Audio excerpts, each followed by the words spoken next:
Lovely. It sure is. And with that, I'm going to hand it over to Den, who will deliver a land acknowledgement.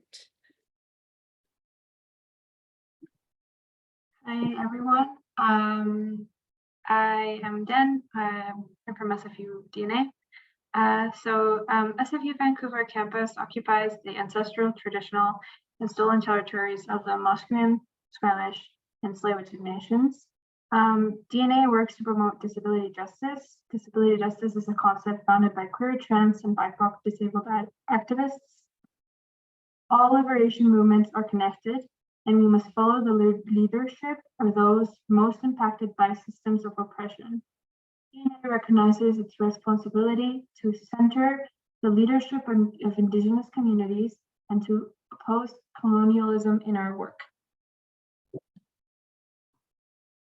Lovely. Thank you so much for that. Now I have to do a little bit of tech wrangling. We all know how it goes.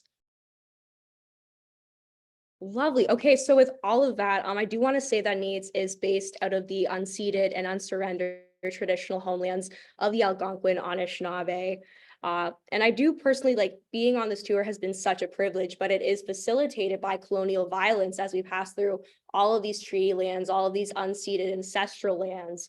And of course, no matter where you are, on Turtle Island in Canada, whether you're visiting, whether you live here as a settler, you do have a role to play in truth and reconciliation. So just because I, as someone from Algonquin Anishinaabe land, is, here, I still gotta, commit to truth and reconciliation. So with that being said, let's get into accessibility notes really quickly. So as you can maybe see, real-time closed captioning is available both online and in person, as Sarah said.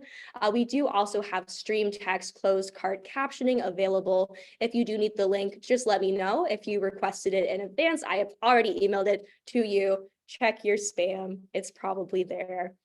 We are also joined by our lovely sign language interpreters who will be pinned throughout the event. They do switch off every 15 minutes. We will pause to make sure they are, pinned and you can see them. So speakers, panelists, presenters, please do, speak a little bit slower. I am the worst person at speaking slow. I am struggling. And please do also remove your mask so that we can facilitate lip reading. All right. Accessible washrooms. So we do have both men and women washrooms. Unfortunately, we do not have gender neutral washrooms at this location. Not too happy with that. We'll be discussing that with the staff genuinely. Also, I've learned that in BC, you don't believe in accessible door button openers.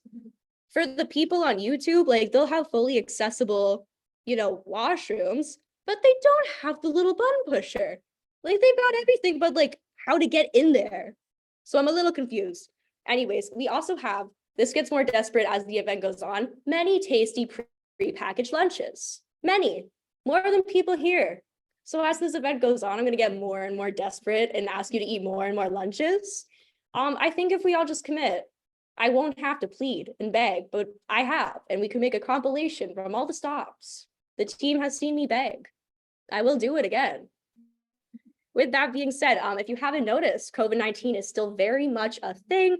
We are trying to make this space as safe and inclusive and accessible as possible. So if you are able to wear a mask, please do so. We do also have hand sanitizer available in the back near the food.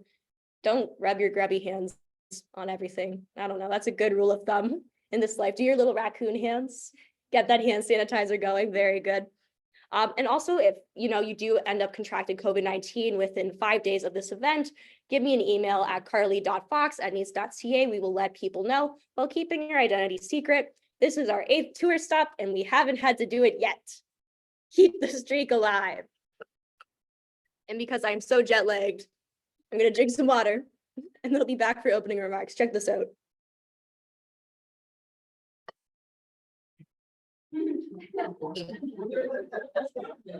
Thank you so much. Imagine no one laughed. That would have been terrible. So thank you. And I now expect that many laughs at all of my jokes, whether or not they're funny. They're usually not. Okay. So most importantly, this is a by and for space. You're among peers, maybe even your friends. So just do what you need to do to feel comfortable.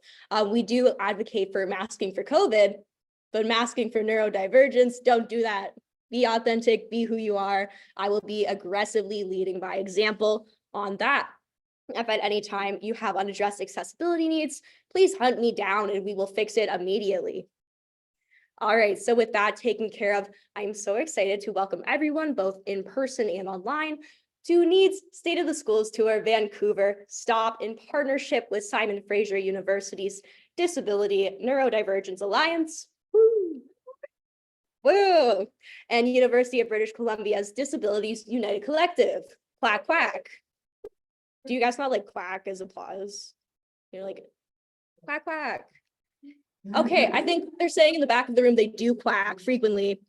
Perfect. So the National Educational Association of Disabled Students, NEADS, is a by and for cross-disability national charity, and we work to promote the full access to post-secondary education and employment for disabled and neurodivergent students across Canada. So many words. So that just means we at NEADS, we are disabled and neurodivergent students, and we work for you guys, which is the coolest job in the world.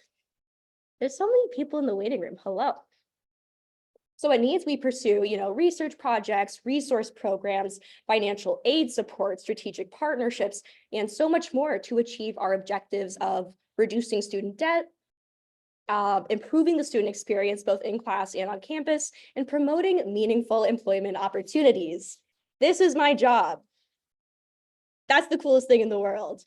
We have 4 websites, so needs.ca, breaking it down, .needs.ca, great employment resource, Disability Rights Online, incredible training on the Convention of the Rights on Persons with Disabilities, as well as, you will love this one, disabilityawards.ca, which is the world's largest online directory of disability scholarships. All right. Dude, my little sinus thing's acting up, so we're cutting this short. So this is a part of the Virtual Access for All project, which has been extended to March 2025. Woo! Yay, thank you so much. So this project aims to provide educational support and awareness raising resources for disabled students transitioning both to and through post-secondary education. So this features regular webinars, our state of the schools I'm sorry, reports. Carly, I'm sorry. Yeah, I'm having a really hard time keeping up. So if you could go back to the 4 websites, they all need to be spelled and that just takes some time. So thank you. Thank you so much for letting me know, Denise. Like I said, #1 most wanted for speaking too fast. Ha ha ha. I'm never doing that again. That was great. Sorry, the websites. We have needs.ca. We have breakingitdown.needs.ca. You go fast. That is impressive. Sorry, I'm focusing. We also have disabilityrightsonline.ca.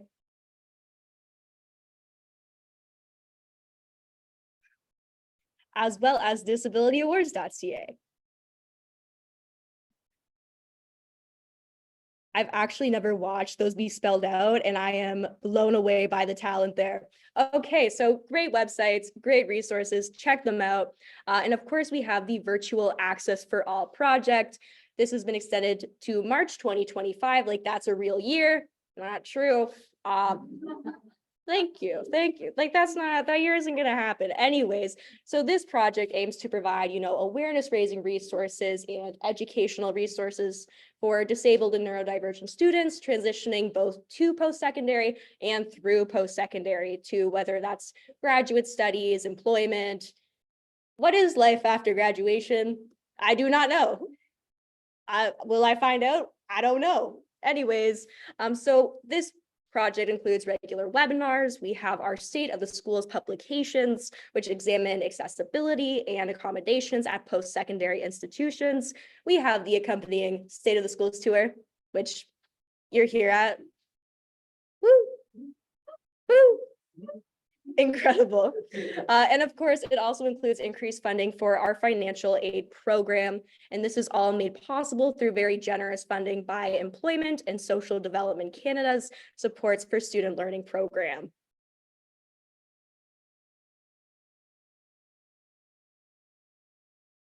It's so many words, isn't it?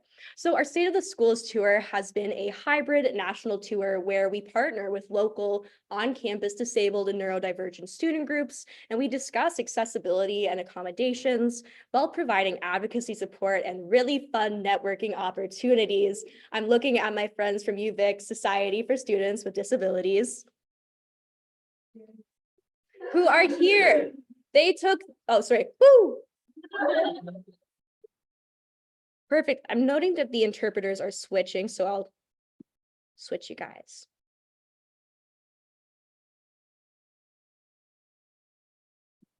Perfect, thank you.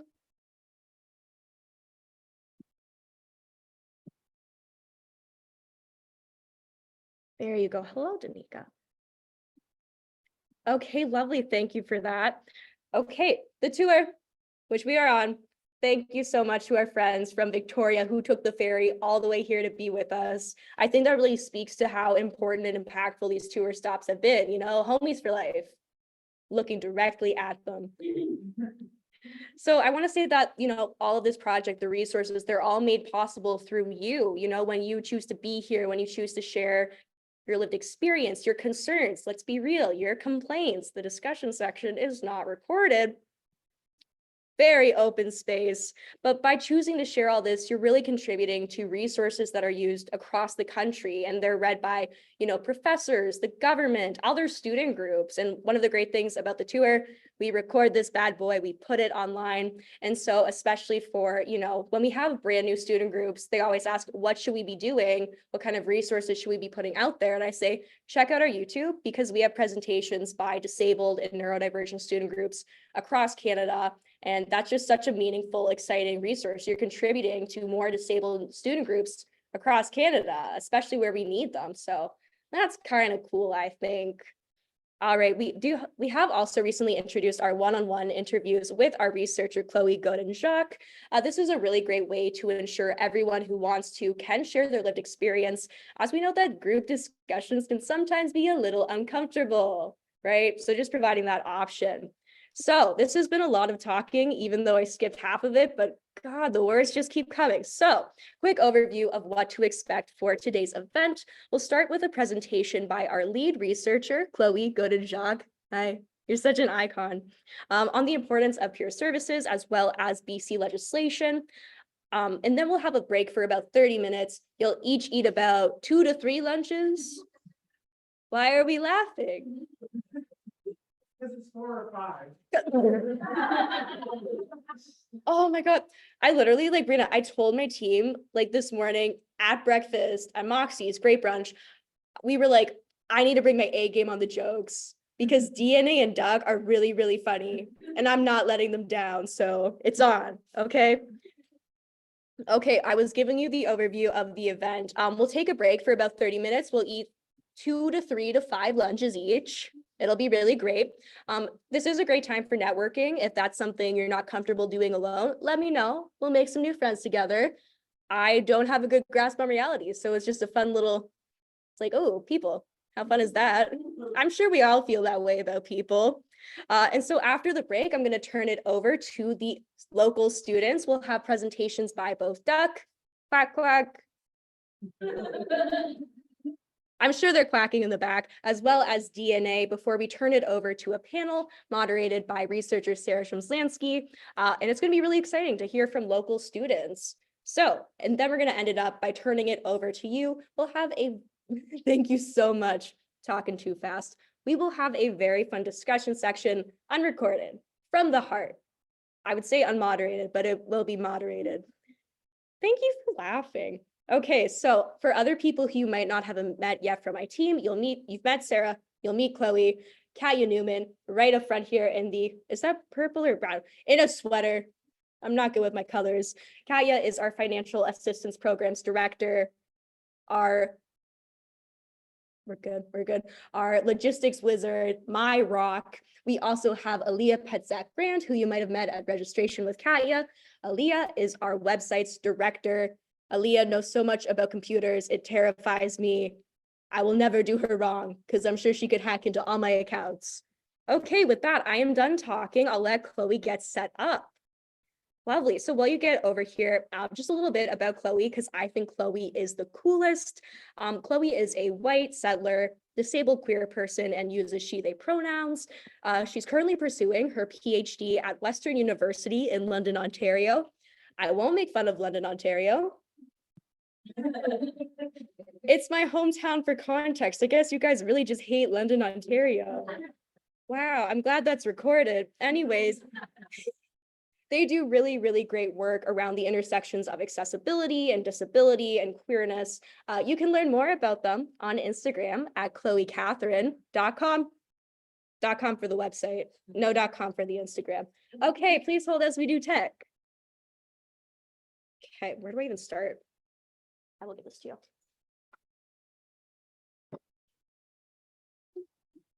Okay, I'm going to just here. Yeah. Where's a good place for this to rest? Perfect. Oh. How about them lunches? Do you want to talk about stuff? No.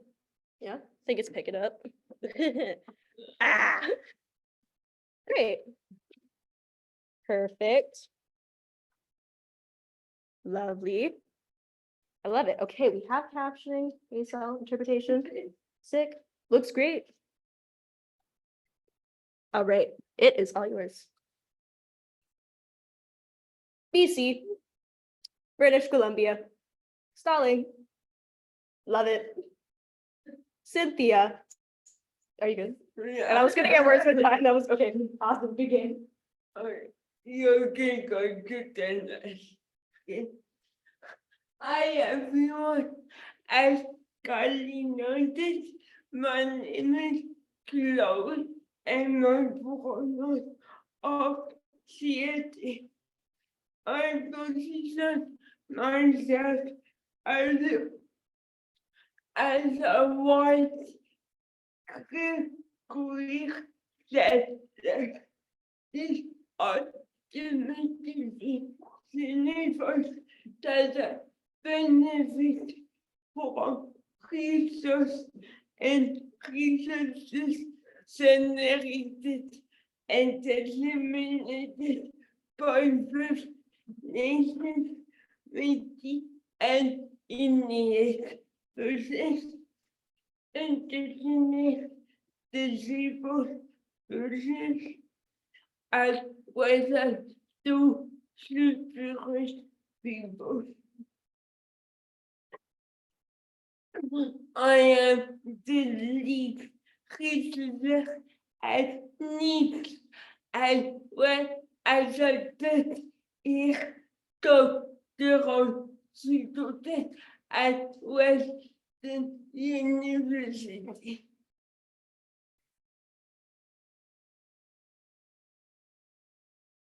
These two, no, this two marks the beginning of the third segment of the state of the school tour I have been part of. It is such a privilege to visit David Campus throughout Canada and engage with disabled students and their allies. I am always so inspired by hearing discussions amongst students and learning about initiatives they lead on their respective campuses. Okay, thank you.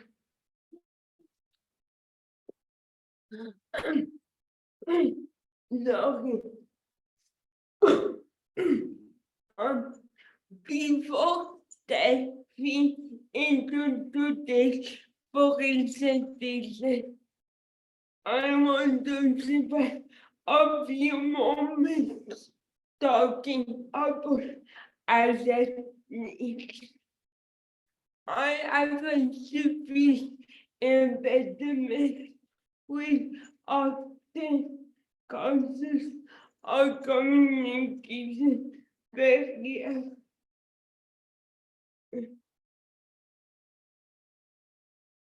Each slide will act as a reference point and will directly relate to the content I will be writing.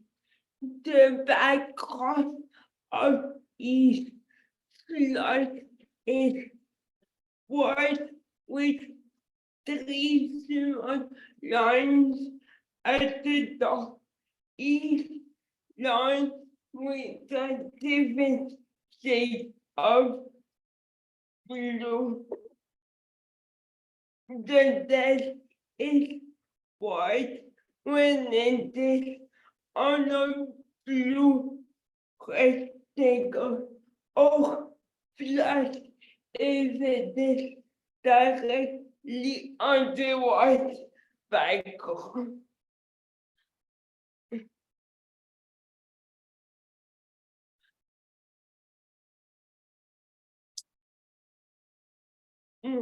One of the elements that the NEADS team deliver at each door stop is a presentation that coincides with the overarching theme of the stop. It is important to emphasize that I am not an expert in these topics.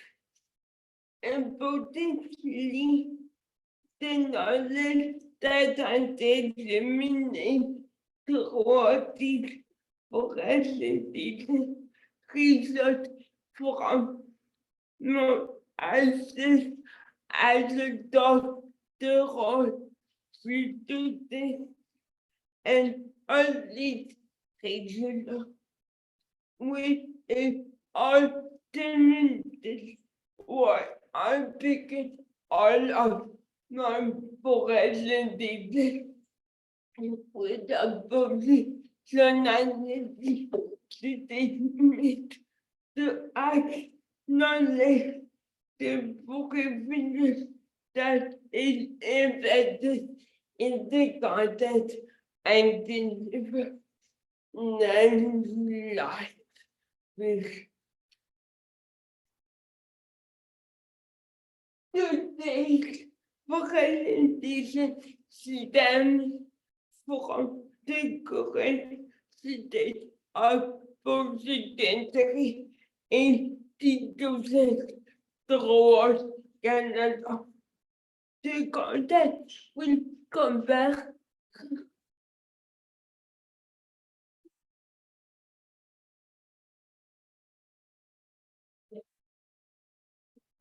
Sorry.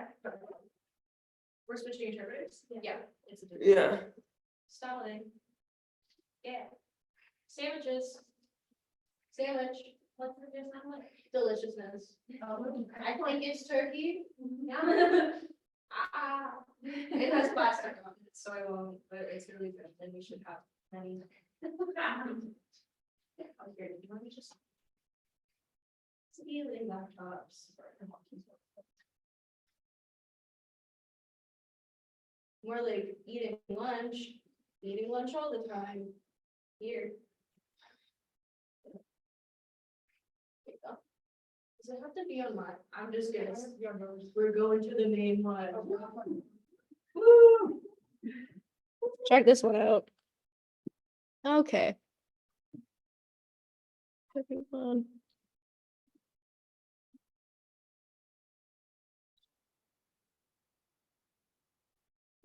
Needs team, I'll just do it from here. Take it away. Oh man, okay. Wait. Take it away. You good?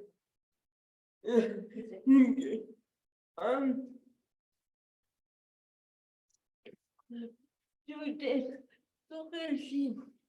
presentation stands for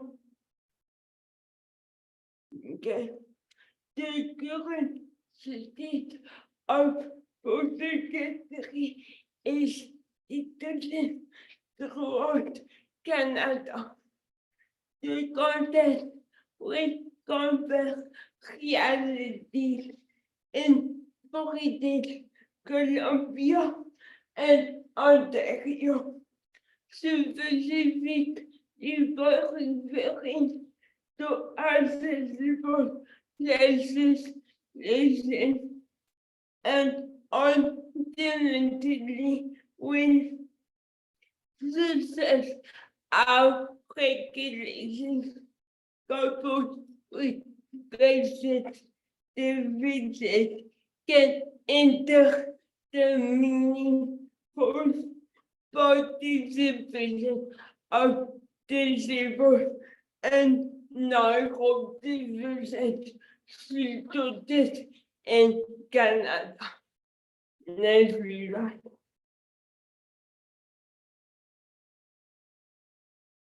Ontario has been selected on sorry.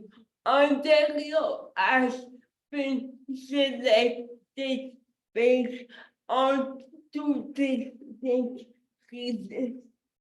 First of all, some of the institutions with the highest deficit are located in Ontario. And secondly, the development of a proposed post-secondary education started with Albert together. It's very pertinent to this presentation. Next, please. It is key to note is that the gap of academic and community-based research is flowing and correlation between accessibility regulation and budget deficit in both category institutions. This gap limits the analysis and completed for this presentation in terms of student services, especially accessibility services. Next, please. Regarding in 2024, there will be a gap of the number of international students enrolled at each post-secondary institution. It is key to note that this gap does not include graduate students, but only international students at the undergraduate level. What is incredibly problematic for multiple reasons. Time restrict us from unpacking them. It is crucial to understand that the process of communicating is because heavily rely on tuition fees from international undergraduate students. Institutions already experiencing project development prior to gap implementation national. Following the project and stability at FFU.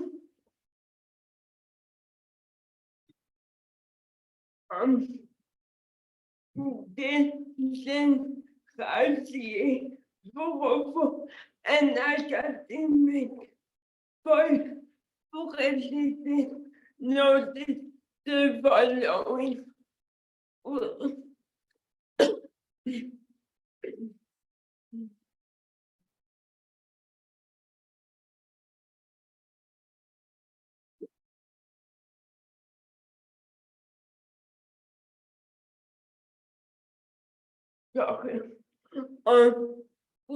We would be revising financial allocation to all sectors of the university to identify areas in which we can work more efficiently without losing our capacity to support our faculty, students, and staff.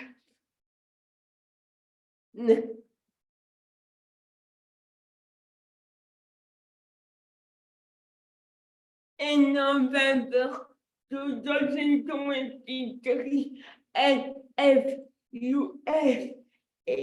addressed the reality that the university does not appear to be distinguishing between different kinds of staff work and several student services and developmental support for all inclusive as core to the central mission as faculty and as to be treated as such. Can I get a time check? It is 12:40. Do I know how much time you're supposed to have? No. Yeah, You're doing great. I've been hour. Oh my God, you're till 1, you're 20 minutes. Oh. Go out, queen. Yeah. Yeah. It is crucial to note that SFU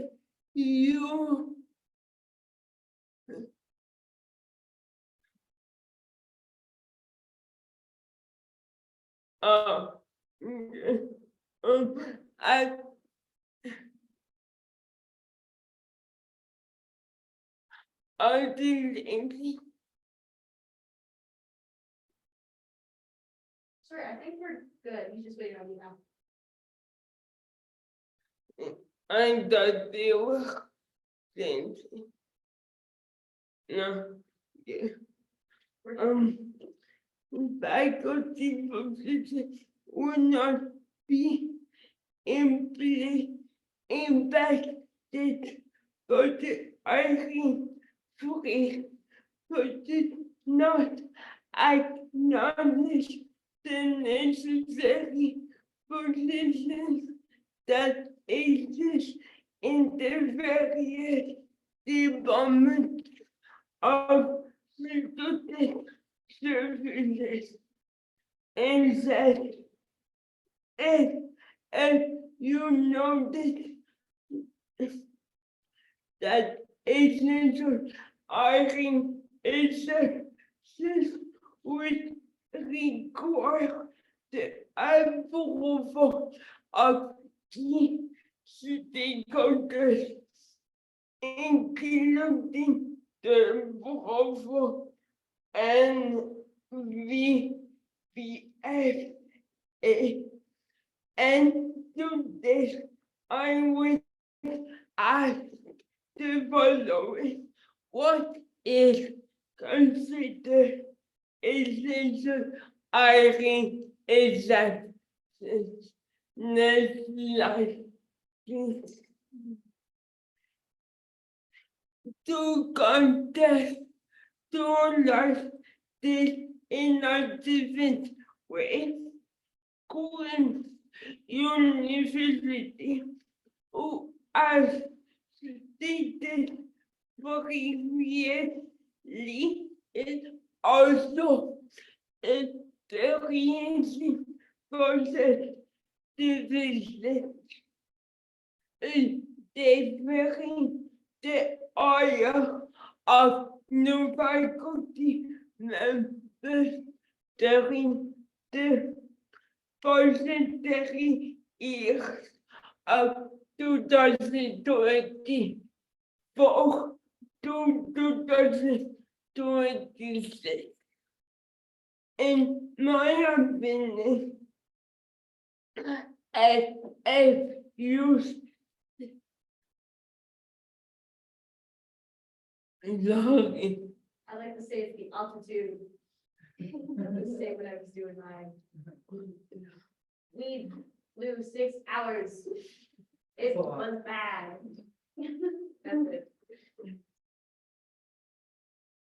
in my opinion, if you decision increases the hierarchy between faculty members and individuals who own positions in departments of student services. Despite the reality that student services are essential to many students, including disabled and neurodivergent students. I think they're switching off, so I'm just gonna, yup. More.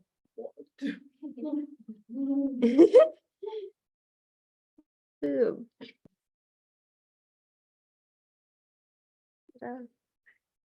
Incredible, okay? Sick. Going to it. Slide. Oh, yeah. Thank you. So what does this mean for disabled and neurodivergent students? Thank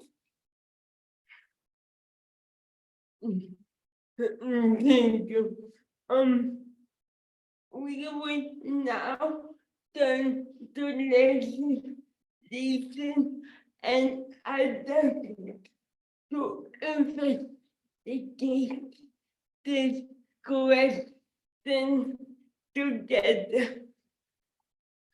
The Convention on the Rights of Persons with Disabilities, CRPD, is an international human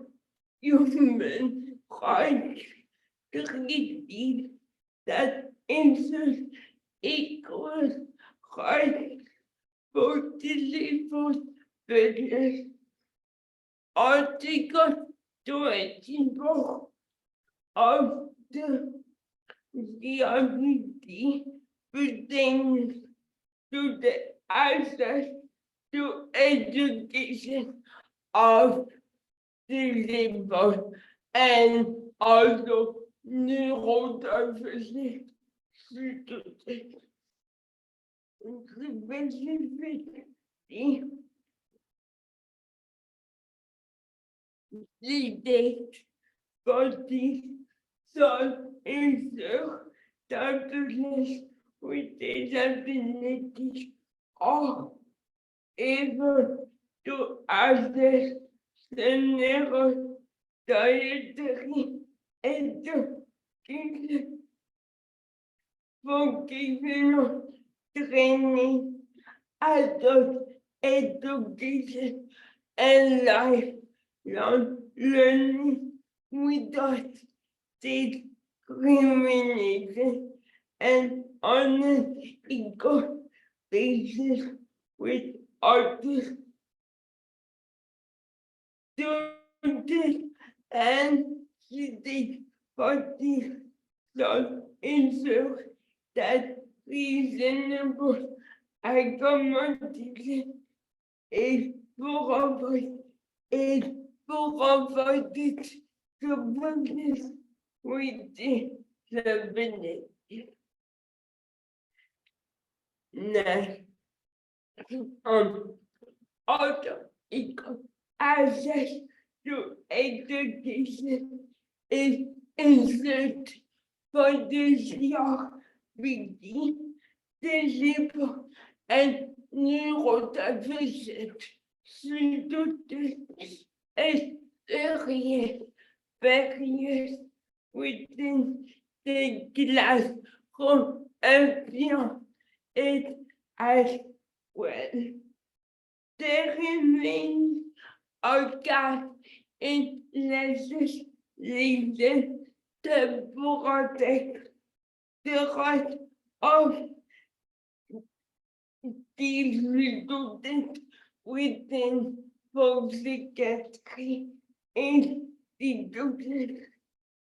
I should seek of note that Article 24 of the CRPD should be used as a framework when provinces and territories develop legislation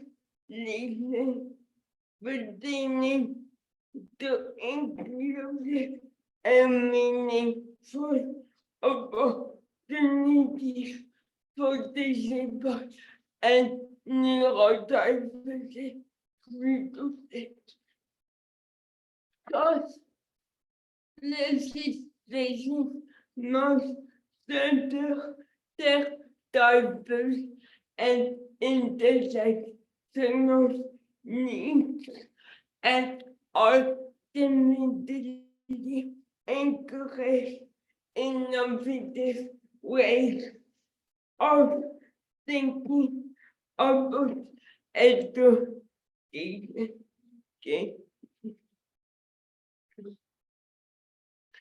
In 2019, the government of BC and public consultations of the development of proposed accessibility legislation. The British Columbia framework for accessibility legislation serves as a guiding document during these consultations. This framework has roots from the principles in the CRPD as well as the Declaration on the Rights of Indigenous People. the consultation period. Individuals noted the need for lasting stays within post-secondary institutions with on the and disrupt existing public conceptions in relation to disability and neurodivergence.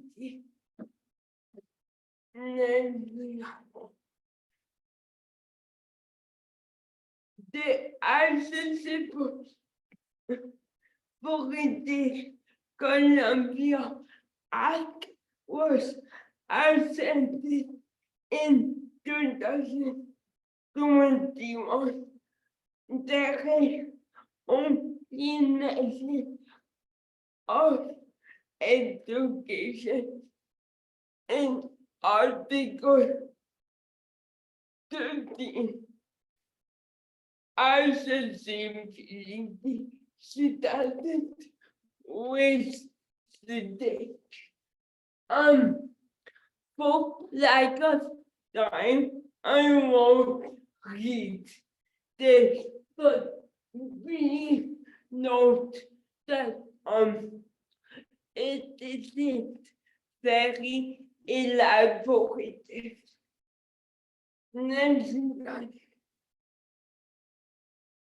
Then moving on to the busy accessibility plan for 2022 and 2023. We can deduce that its priorities do not have direct connection with publicity in the education. In my opinion, we can draw correlations between education and a few of these priorities, including priority 1 and priority 5. There are, however, distinct differences between means of education and poverty awareness to the greater public and tangible action items to provide meaningful opportunities for all students in higher education. I just noting the time. Good. We move forward to Ontario, please. We just got to DC though. I'm sorry, that's a terrible joke.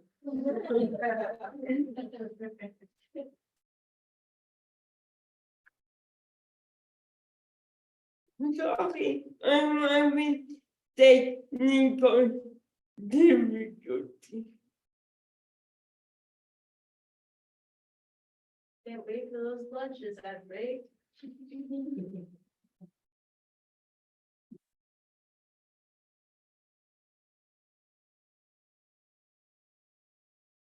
The next slide.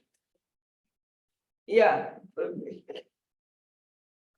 I continue technical art de province and territories. Ontario is the only one that as both recommendation for all publicity entities started in 2022. The province of Ontario developed a set of recommendations that were based on existing work and related to accessibility legislation, such as the AOPA.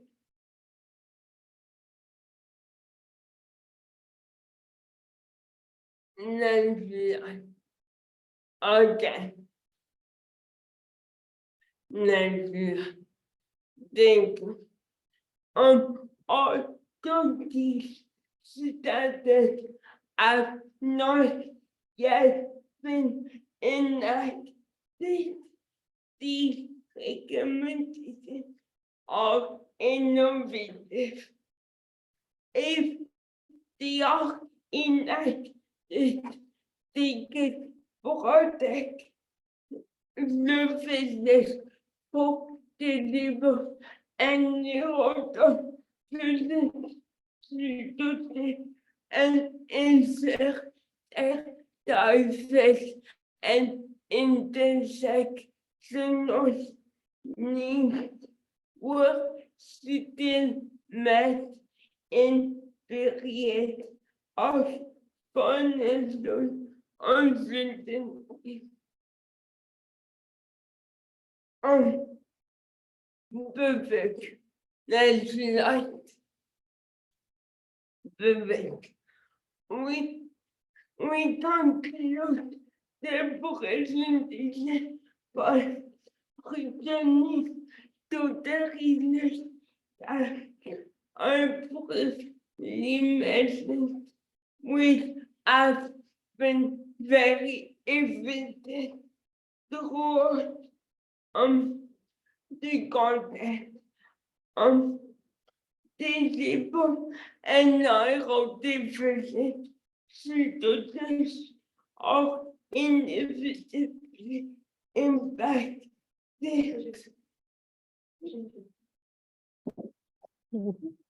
Hi, guys. Done.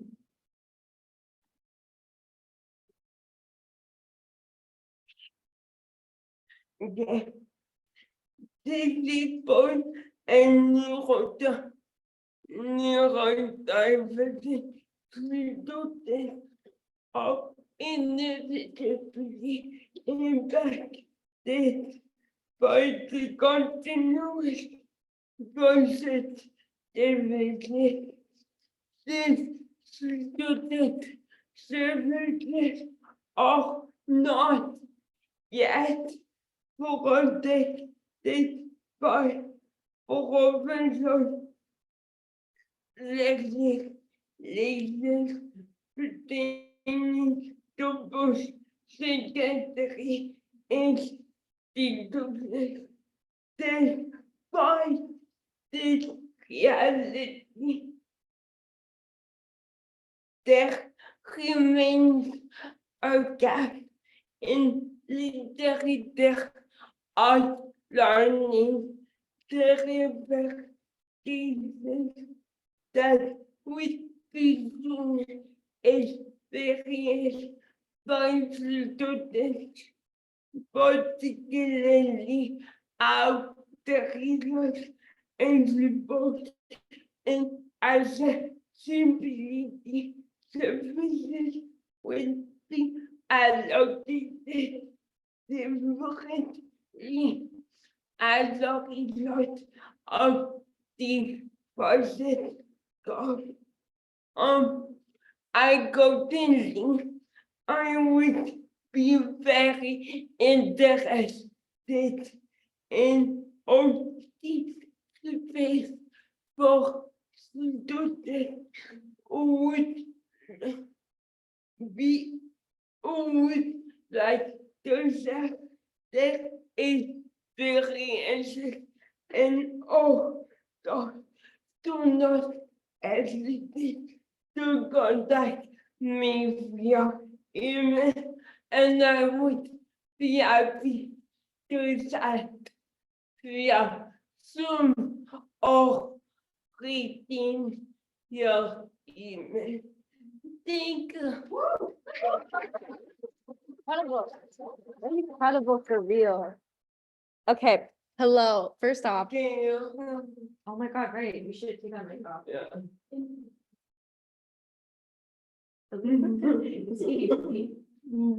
Thank you. Oh, we're doing tiny mic. Is this thing on?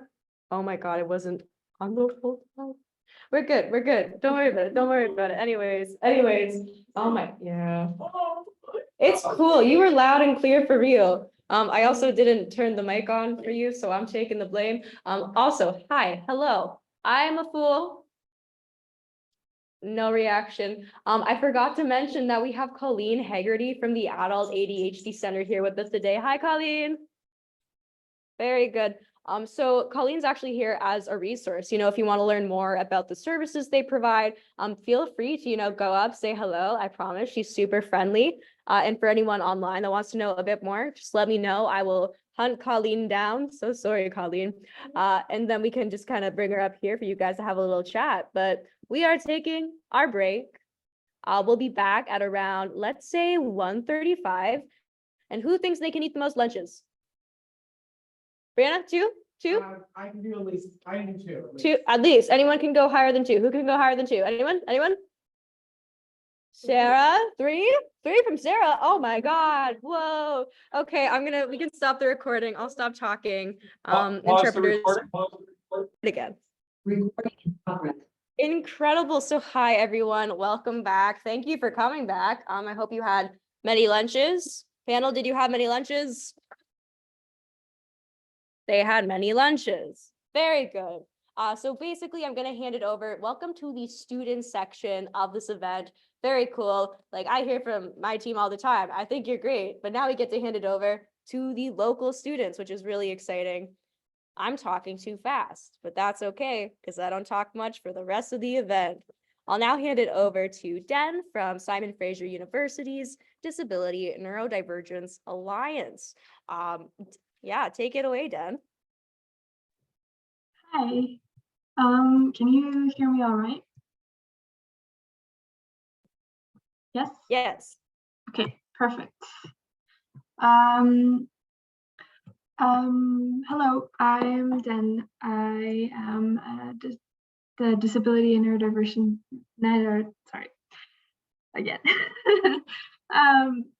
I am the Disability and Neurodiversity Alliance. I'm gonna present.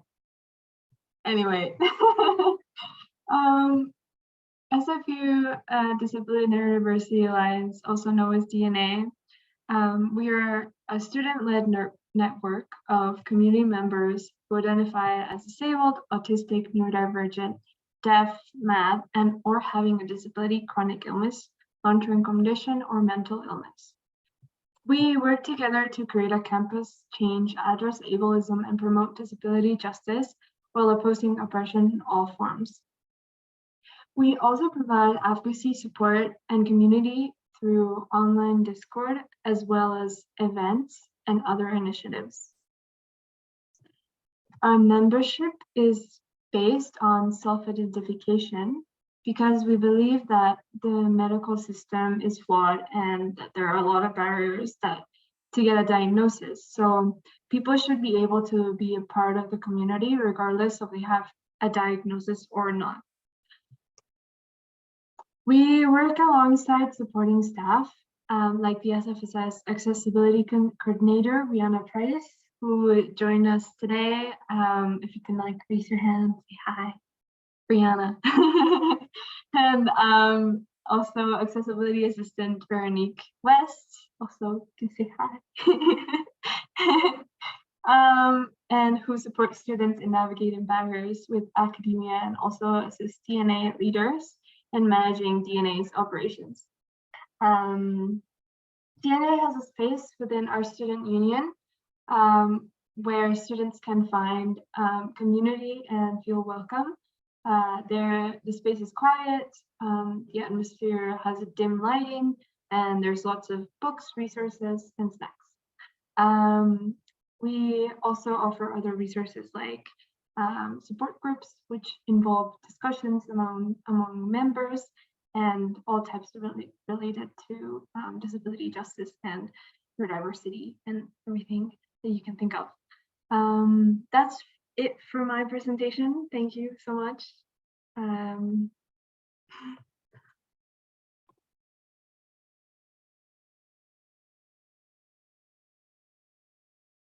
Wait,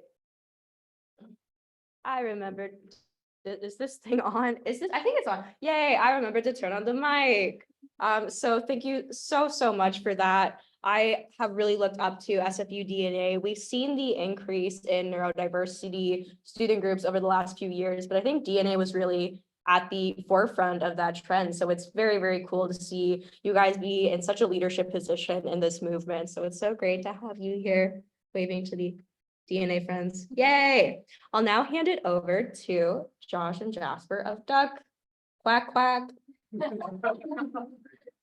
Every time. You are. Oh no, Chelsea, take it first. I know. We have the presentation. Indeed.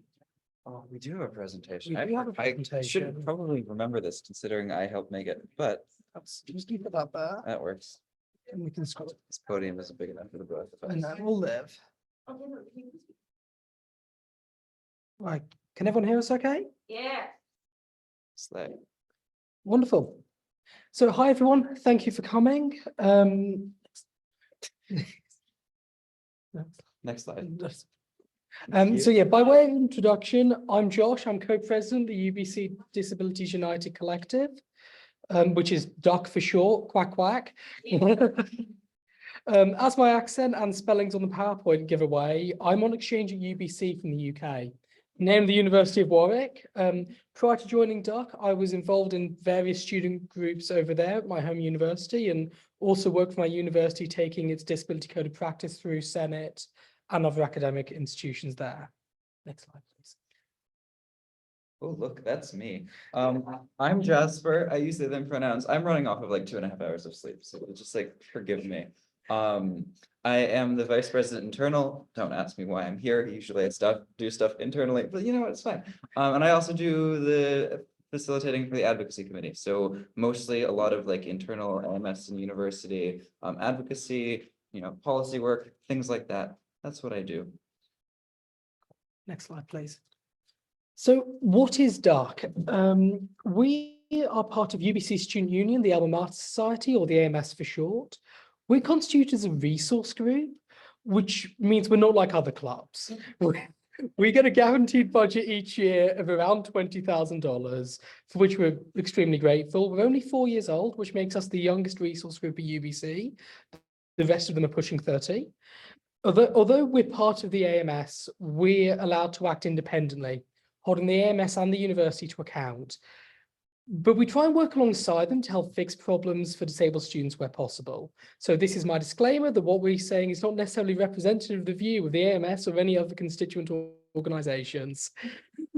We're entirely student funded, so we get about 10 to 15% of the income from the resource group fee. All financial decisions are made collectively at bi-weekly general meetings, as are other decisions of consequence. We have an executive as well. Next slide, quickly. I made the meme. I'm very proud of this. I'm very proud of this. Next slide, please. So I'm sure you're thinking, well, that sounds wonderful, but what do we actually do? Well, the work we do is broadly in 3 categories. And that's a bit of a simplification, doesn't reflect various internal things, but it's advocacy, including the Access for All campaign, which was started by the lovely people over at UVic who are in the room. Changes to the CFA and university and AMS policy, community building, and the Spaces Committee. So I think Jasper can talk a bit about advocacy now. Yeah, so advocacy does like lots of things, but so slay. So first, Access for All, we picked up the campaign, as Josh said, from the wonderful people up there. We've been doing both like student union, UBC, and then also provincial wide lobbying for that, including having to deal with the Accessible BC Act. Yeah, so much fun, enjoy. I also have the displeasure of getting to sit on the accessibility committee for UBC. It's awful, I hate it, it's great. And then also we do a lot of work with the CFA, which is our accessibility provider. They also, am I allowed to swear? No. Okay, they really suck. So that was me saying it nicely. But we're working to like make them suck less. That's great. And then also just policy work in general. I realized there was supposed to be something I was reading, that's fine. Policy work, so right now, we have a disability accommodations policy, LR7, which is going under review this year for the first time in half a decade, which is kind of exciting. So doing a lot of advocacy work around trying to improve that and make sure that accommodations actually work. Have a thing. Next slide, please. So another big part of it is creating a community for disabled students at UBC. So we hold monthly social events featuring lots of free food and activities from Jackbox to movie to crafts. We provide locations for all of our social events, which are accessible across the full spectrum of accessibility needs, or at least that's what we aim for within the difficulties with physical space at UBC, which I'll get to a bit later. We also do a lot of professional development work, offering mentorship programs from 11 mentors and various academic units. We'll also be holding a panel on March 6th aimed at disabled students who are looking at law school. Next slide, please. So spaces, we're in the process of creating a disability support free store. This is going to aim to tackle the significant costs faced by disabled students at university. So the store is going to contain things from augmentation alternative communication software to mobility aids, and it's going to hopefully operate on an as request basis so that we're directly addressing the needs of the disabled community at UBC. We also managed and worked to improve the 2 sensory rooms in the AMS Student Union building, the Nest, which we're hoping to reopen in the near future because they've been closed for a while. And this is hopefully going to provide a good sensory environment to students in a very, very congested and busy building. Next slide. This is the other big thing we're working on, which is sorting out the entrance to our space. We're going to put a new entrance in, and that is going to have a button. I'm glad to say there will be a button on the door. And that, so we're also going to rework the lighting to make it more sensory friendly. It's a 5-figure refurbishment project, and we're really trying to encourage our students union and the university to go beyond the legal design minimums in terms of accessibility in BC because they suck. Jump in that real quick. Yeah. My favorite moment from one of these meetings was when the architect who was designing the building we were talking about different design plans, and one of the people asked us, because we were kind of the experts in accessibility, how accessible each of these plans would be. And then he immediately jumped in before we could and said, yes, they all meet the minimum standards, therefore they're great. So that's the type of thing that we have to deal with in this work. How's the rest of your thing? Yeah, so this is going to cost in sort of the mid 5-figure range, so approximately 50 grand, but don't quote me on that. And the resource group is going to be funding all of that. So yeah, Jasper's just finish it off. Please. So thank you. That was a little bit about us at Duck. We do lots of things. If you want to talk to us about anything, please do. Thank you.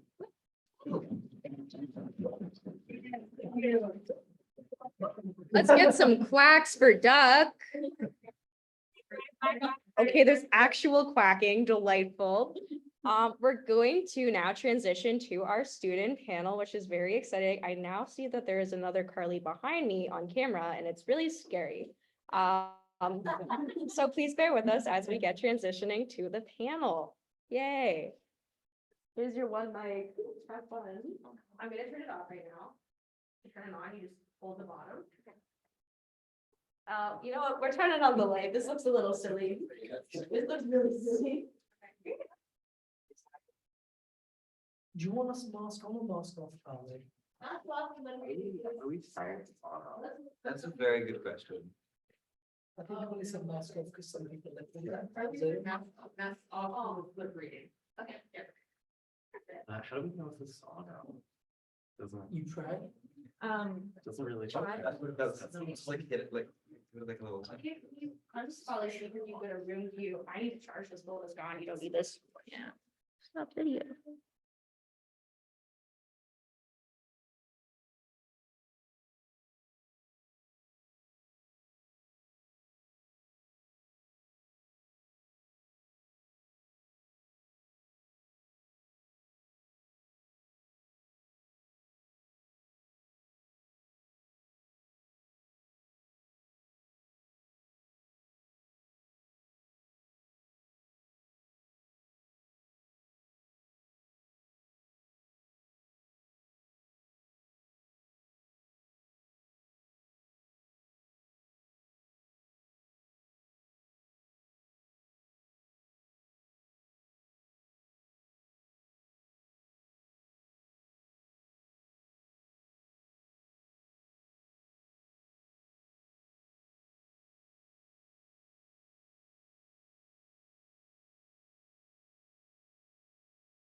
Unmute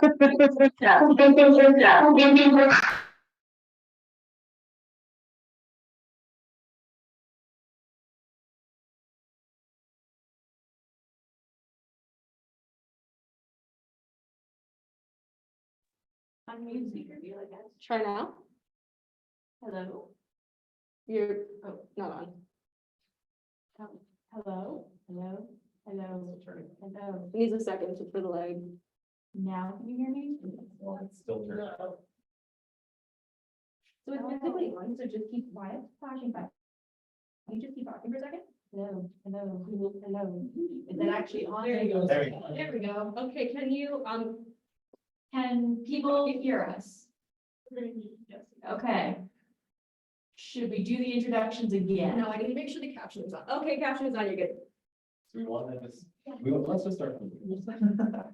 Oh, fair enough. Hello. In this, you heard? Turn it. Ow, it's off. Sorry, guys, hold the bottom of the mic. So hold on to it. The bottom middle flash green. Need to remute my computer. Hello. Oh, this works now. Okay. Hello, everyone. I'm Joel. I'm from DNA. I am the treasurer for DNA currently, but probably stepping down soon, hopefully. Hi, I'm Josh. I'm co-president of Document UC in Pronouns. My name is Nebula. I use they them pronouns and I'm currently secretary at NEADS. Hi, my name is Adriana. I use she and they pronouns. This is not on. Is this thing on? Bad time, bad time. Is it flashing green? I wasn't, so just now. There. Hi, my name is Adriana. I use she and they pronouns, and I'm not currently an executive of DNA, but I was as of very recently. I don't feel like I can do the hey besties again. It was like so nice for the first time, but hey, I'm Jasper. I use them pronouns. Get to hold it as a treat. Then you. I think we missed some context, like why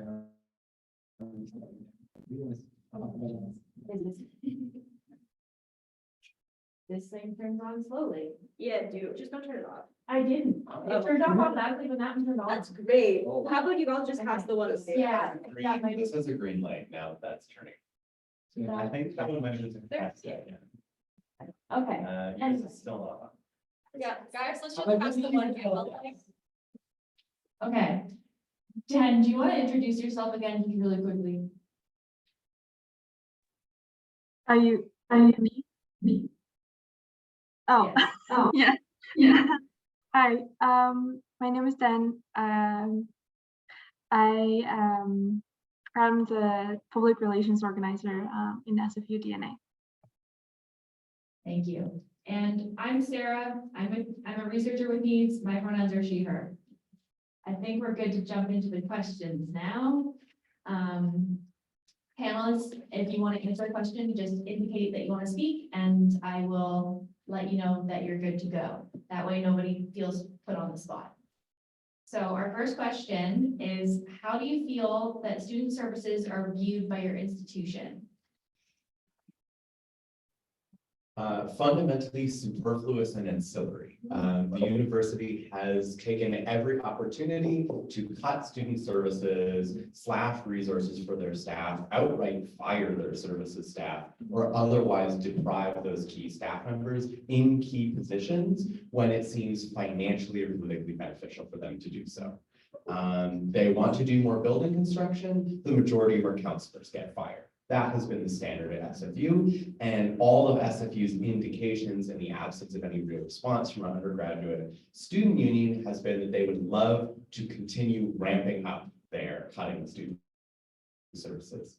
To give some numbers to this, SFU has cut student services budget by 15% in 2 years, which is a gargantuan amount, and we have seen key staff members in every district across Center for Accessible Learning, health and counseling services, and other key departments losing central staff members continuously for the past 2 years.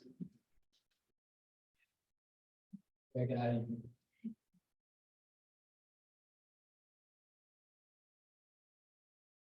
Yeah, I think UBC is this one, I think. Yes, there we go. So I think in UBC, it's very much a situation of there is funding, but there are major policy problems with the way UBC approaches student services policies, especially in relation to disability. You consistently see at UBC where there is room to make disabled students' lives more difficult within the Accessible BC Act, they will. There are rules such as Captioning can't pick you up. Can you talk to the mic? Hold it closer to your mouth.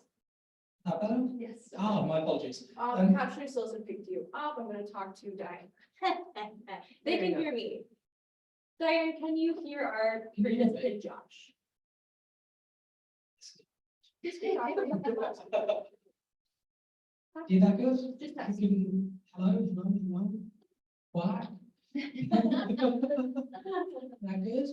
No. There we go. There we go, okay. Just make sure to talk loud. Yes, so, but I'd say at UBC, it's a situation of there is funding, we're quite fortunate for the funding that is given to student services at UBC, but the policies suck. Where the UBC, the attitude seems to be from the administration, where there's room to make disabled students' lives more difficult within the Accessible BC Act, they will. Requirements that documentation must be no less than 3 years old, which means if you got a diagnosis 4 years ago as a child, good luck paying them a couple of $1,000, try again. And just everything within that, every possible barrier that can be thrown up is thrown up, and that's not great. We're quite fortunate at UBC that we're not having to face the sort of cuts that organisations like SFU are facing. But the administration seems to view that as an excuse to not make things any better, i.e. because things can be worse, we're just not going to improve. I've heard a managing director, a fairly senior person at university say they don't want. Pause, time out. Okay, I'm gonna get Diane up real quick. Hello, Diane. Are you having issues hearing our panelists? Hi, Carly. Yes, I am. I'm having trouble, and I believe also the ASL interpreter is having trouble. They're just very muffled. All we hear is muffled, and we don't. It's not that Got it. they're. Yeah, it's very, very muffled. I'm going to try to move the computer closer to it. We do have mics on in the room, so it should be picking up. Can someone try to like, That look better? I think that's off. That's all. Good? Okay. Keep talking. The room is not the computer. Can't hear it back there. Okay, then I'm gonna text our tech person. In the meantime, have fun stalling.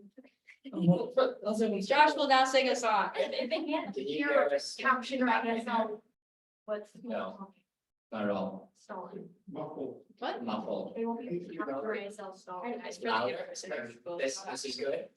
Little more. Little more. Oh, so basically shout it. Okay. Yeah. Interpreters and captioners, are you picking that up better now that we've moved the laptop? I can hear Not it as much. here on Zoom. I can hear it on Zoom fine. Oh. In Ottawa, Can you hear me fine or can you hear the panelists fine? I can hear them fine. I'm gonna say it's up to the captioners and the interpreters on this one, since they do this all the time. We don't want to stress them. Yeah, I mean, we're trying to pick up every word and it's very muffled. That's all I can say. It's just not clear like you are, Carly. It's definitely the computer. Interesting. Okay, we're gonna break for 5 minutes while I figure this out.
Basically, right now, oh, no, please pause it, Frank.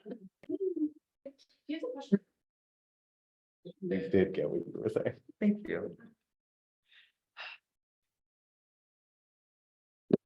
All right, so Joel's in the middle of speaking. We are good too. I don't think they picked up what I was originally saying Oh. or what Josh was originally saying. Are we restarting everything? I think so. Oh, that's On the exciting. top? I'm just gonna be hanging out with you guys sometimes. Okay. Sup? Sup? Actually, do you want a really fun task? A speaker view, and you just Look at yourself. keep it like this. Yes, That's it. beauty. Can do. Okay, now we're good to go. Cool. We Ooh, want thank you for your to start patience. from full top with the first question again. Yeah.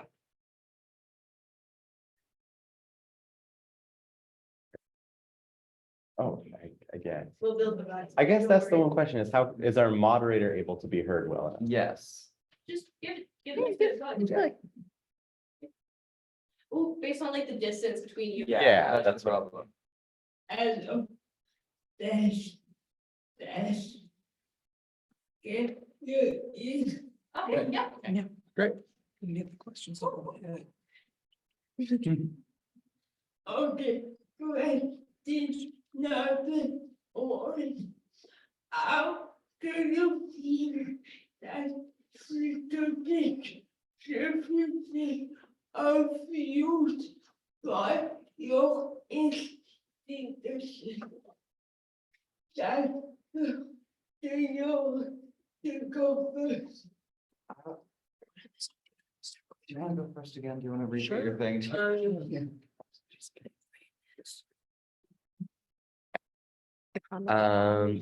Yeah, so as I was kind of talking about it, I think in a very big way, SFU has often seen student services as superfluous and ancillary. They have seen at every turn when they want something, be it out of wanting to construct a new building, wanting to boost their executives' bonuses at the end of the year, SFU has always seen that student services budget is something that they can pilfer from and cut judiciously.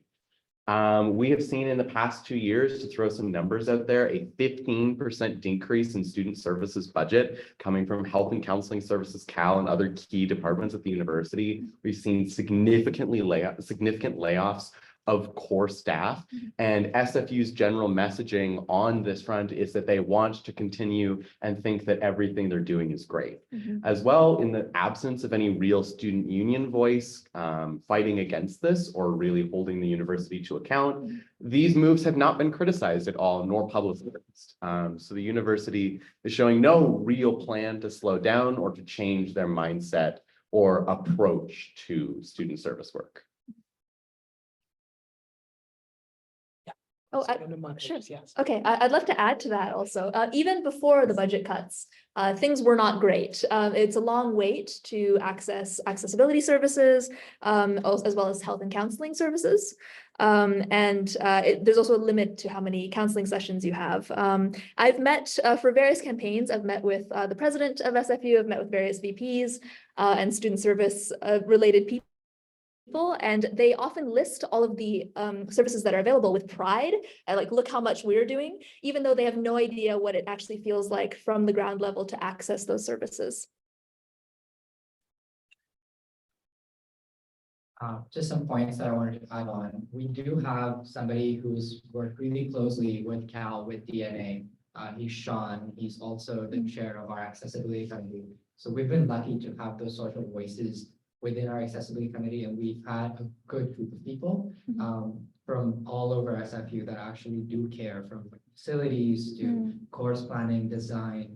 So we do hope to see that the narrative is going to change over the years, but it hasn't happened yet, and the budget cuts are not helping, especially with international students being cut. Like, the budgets are going to be all over the place, and I think we're going to see it get a lot worse before we see it get better.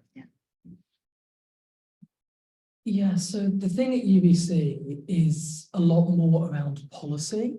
UBC is quite fortunate. There is a lot of money available for student services when the director of your Centre for Accessible Learning is making $180,000 a year, when the average accessibility advisor is making 6 figures.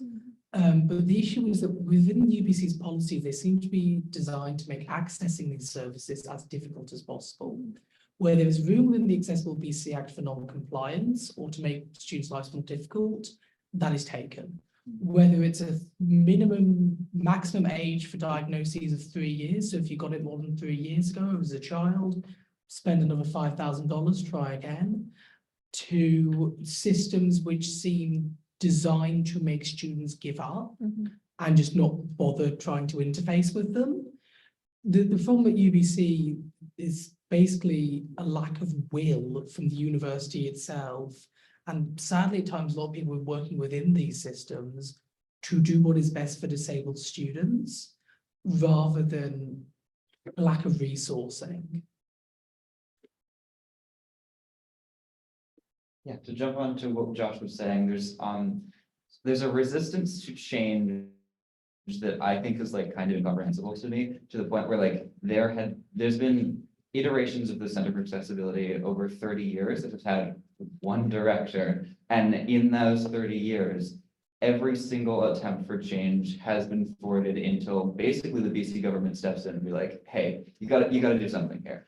And then even when you see the BC Accessibility Act, you see, like, again, every loophole being taken advantage of. Every time we say, hey, can you like change the website? The response that we get is, sure, let's do like a 4-month consultation. That's the speed that we're working at. And I don't like to assume maliciousness, but at a certain point where even the easiest things are drawn out to months and months and months, it leaves you to a point where I don't know what the other answer is, and that's really a significant problem.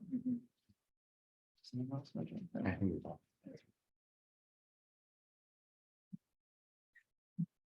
Thank you.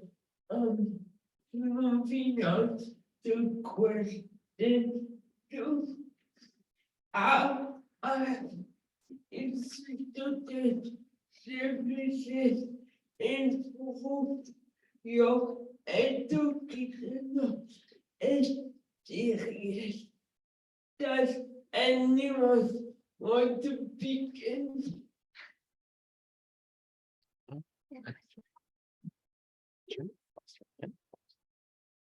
Yeah, student service has been incredibly impactful to my personal educational experience.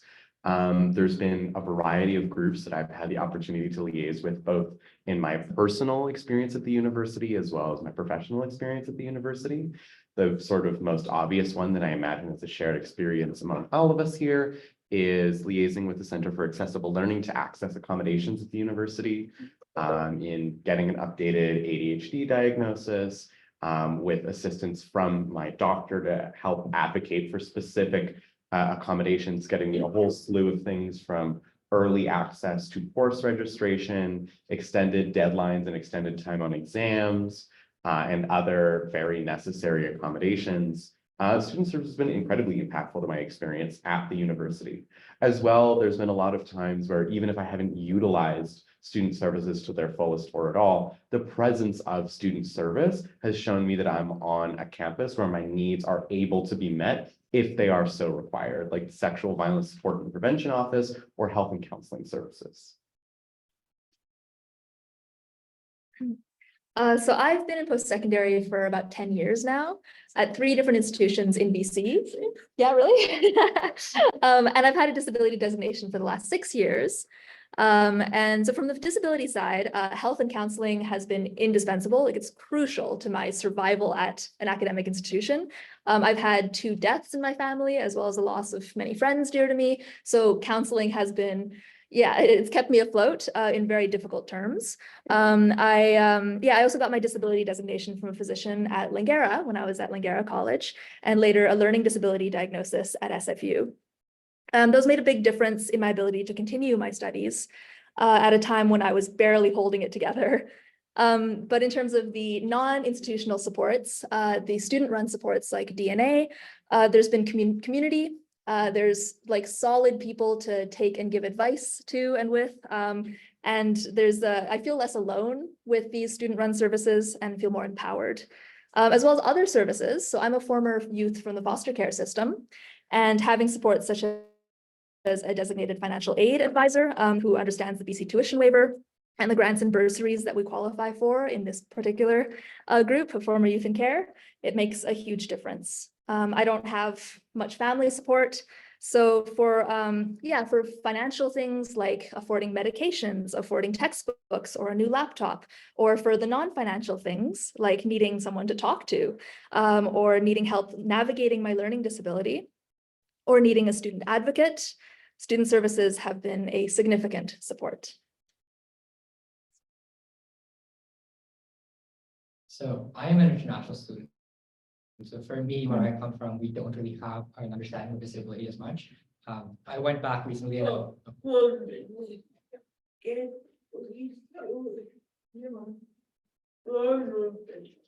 One moment. Sorry, we're just switching interpreters. This is not on screen. Oh, there she is.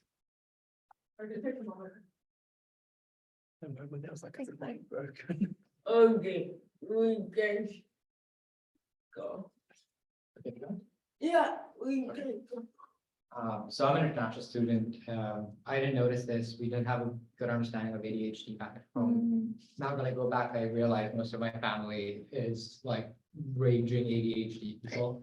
But we didn't know that back then. When I came here, I went through a UBC. There was not a lot of support. I was in the system, I got looked at for ADHD, depression and anxiety, and like I'd have to wait like 3 months to even like get an appointment because I wasn't suicidal at that point. So I was chugging along, I was failing courses, moved 3 universities as well. And I think post-COVID, when there was like a better understanding through TikTok, I got my diagnosis at SFU through SFU Health and Counseling, and that's been like so monumental for me. Professors were like really supportive of it. They like forced me to get in touch with Cal. And even after that, like I still like need bursaries, sometimes like not support myself. Financial aid has been so helpful. All of these like little pieces across campus are what make my experience so good. And that would not be possible with the budget cuts that are happening right now. Even places like multi-faith, like that's a place that's such a big part of our community. They don't even have like a money for space expansion because that's just not something SFU considers important. So they've been like a central part of my experience at SFU, and which makes me recommend SFU to people. And I don't know how that's going to look like.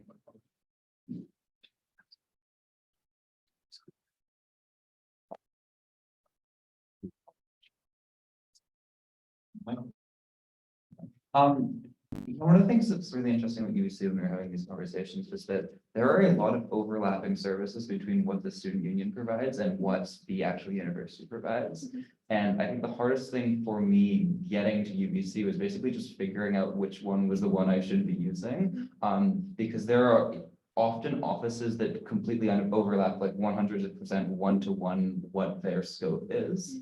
And I found with a lot of services, a lot of competing services, they're just like a better one. And I think one of the conversations we've had a lot around UBC, especially around the student union, is how much do we need to be putting people into one as opposed to the other when it confuses people. And it's really hard for me to like figure out when I'm trying to talk to someone, do I talk to someone from here or here or here? What experience of mine are they going to share? And one thing that I've been trying to work on recently is making sure that that information is more available, because student services are really, really important, but the barriers to figuring out even how to approach that are really high.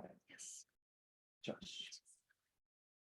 Yeah, just to expand on that by way of context, our student union is in financial, I think, difficulty is the way of putting it. The deficit is 700,000 Canadian dollars per year.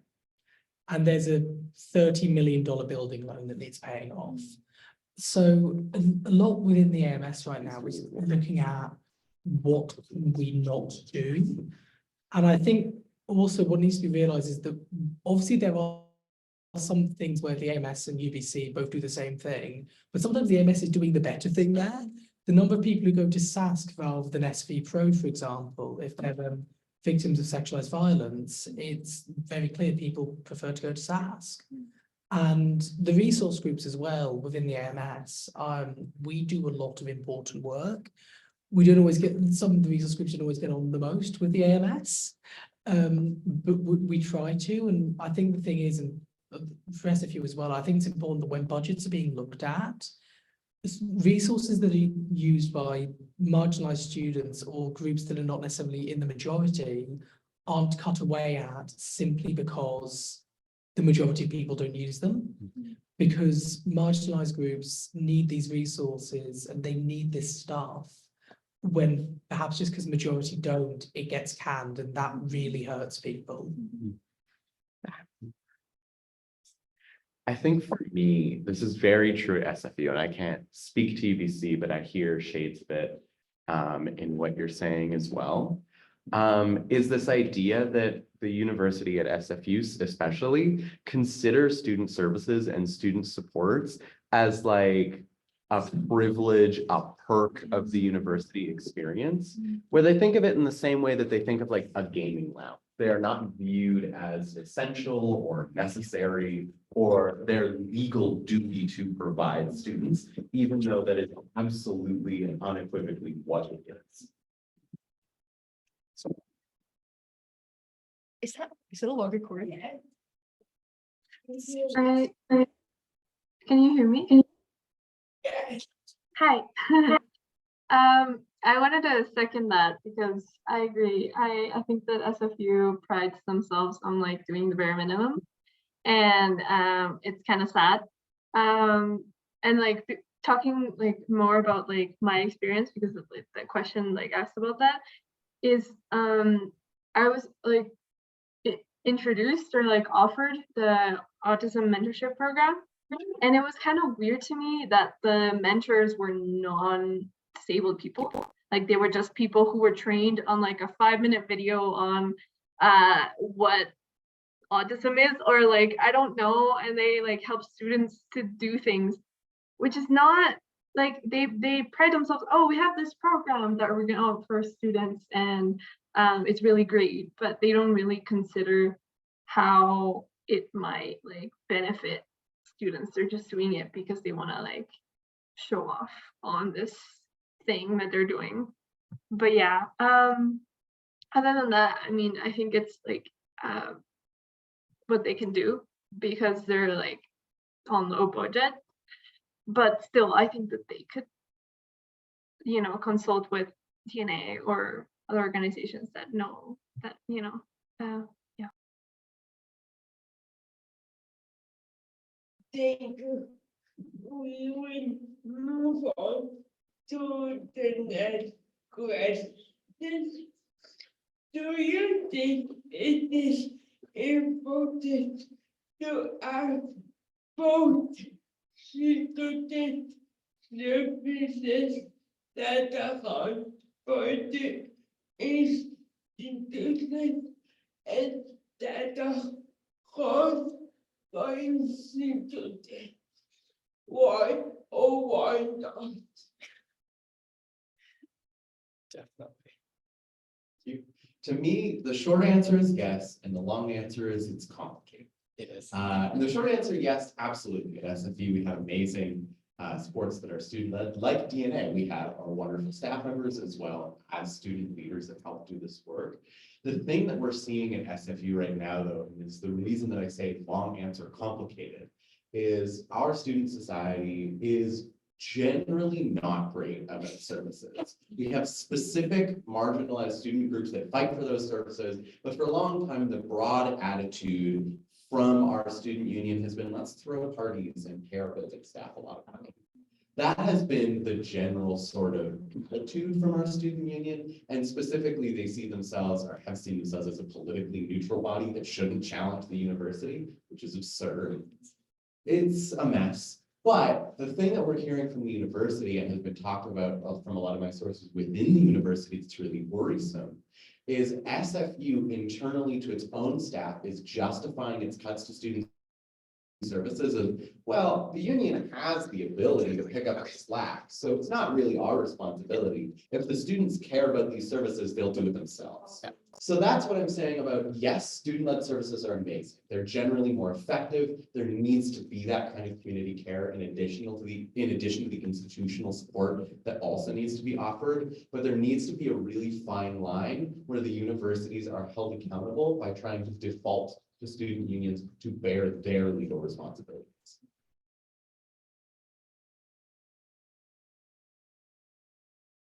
Yeah, I'm definitely say from the UBC perspective that student services are really important because we've seen at UBC what happened. We had basically 25 years where we didn't have a disability student service led by students.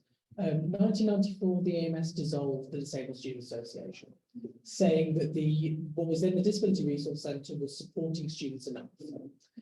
I've been over that with the AMS archivist, my thoughts on that. But then what we saw until basically Doug started in 2020 was the university being able to get away scot-free on disability issues, because a lot of the time the people in the AMS did not feel they had the expertise to challenge the university effectively on it. And there was no one they could ask. We're quite fortunate at Doug that we have a very good relationship with our students' union. The AMS is great. Big shout out to the VP External Office, who I think are on the call. And they've done a lot to get behind Access for All. They've sent letters to the provincial government. The VP Admin has been a wonderful support of us, worked to refurbish the resource we have here. The VP Academic and University Affairs has been consistent in lobbying the university and the changes we want. as has both former President Esme and current President Bendu. So we're quite fortunate that we have a great relationship with our students' union. So I think given we saw at UBC what happened when that resource was not there, obviously they're not a way for universities to abdicate their legal responsibilities. I think that's important that doesn't happen. But as that advocacy and support group, I think these student-run services are so very important.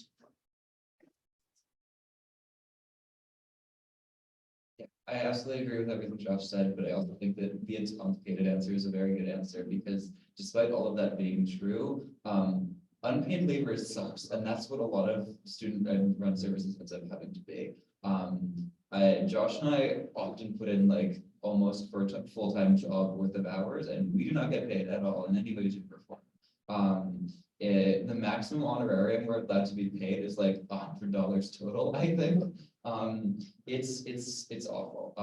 But like it's the really interesting thing. It's like we need student services because students have a perspective the university don't. But specifically in the UBC perspective, the institution is built in such a way that we cannot get paid for our labor in a way that is like really, really awful. One, like the main reform I really like to see with this work is we need students to be leading these efforts. We also need these students to be paid for their effort. Please, oh gosh. I think also from the perspective of somebody who has been harmed institutionally, as many youth in care have, and as many disabled folks have, it can be very hard to trust institutions. So the student-run organizations can be a lot more user-friendly. They can create a lot more buy-in and trust. And also, we know best how to help each other, and we know best what we need and want as students. So student-run services, yeah, essential, but also should be more supported. That people should be paid for their labor. Absolutely. Yeah, I have one more thought on this matter, which is just that I do want to say the SFU situation, and I think this is replicated in a lot of spaces. I'm not talking for UBC, but a lot of our issues stem less from the student service workers that we liaise with. We have our disagreements. We have had to hold the Center for Accessible Learning to account innumerable times, but we have a functional working relationship with student services. We do not with the administration of our university. And there has been an unspeakable amount of times where student services and our marginalized student groups' interests have aligned against those of the administration. And the administration has always consistently overruled both us and their own staff. I just want to say something about that, because that is almost the opposite of our experience at UBC. I have sat in meetings with the vice president for students, where he's had to turn around and say to people from CFA, what are you doing? Why can you not fix this? It often feels like at UBC, we are fighting alongside the— Sorry to interrupt. This is Mike, the interpreter. We just can't hear you again, Josh. Is the laptop on the table in front of you? Closest to him. Does this work? You gotta like eat the mic. Don't Does ask. this work? The audio we were receiving from the laptop that was placed in front of the panelists was the most effective way to hear. Just noting that some of the interpreting and the captioning is missing some of the content. And we just want to make sure your event is fully accessible. We just had to move the laptop right here. It's actually the closest to Josh. It just needs to be charged to a power outlet so it didn't die. If I think I could, oh, okay, I can just get it We can get up right there. here. Can you hear me better now? I should speak into the mic. Can you hear me better now? Keep talking. This work? Hello, hello, hello. Is that slightly better? It is. Thank you. We're doing an interpreter switch right now as well. Terribly sorry about that. They need to switch interpreters. Well, It's interesting that it's the complete opposite happens. yeah, I can go for that. Tell us more. We're good to go. Okay, so terribly sorry about that. Yeah, so at UBC it is the complete opposite experience. I've been in meetings with university executives where they turn to the CFA and say, what are you doing?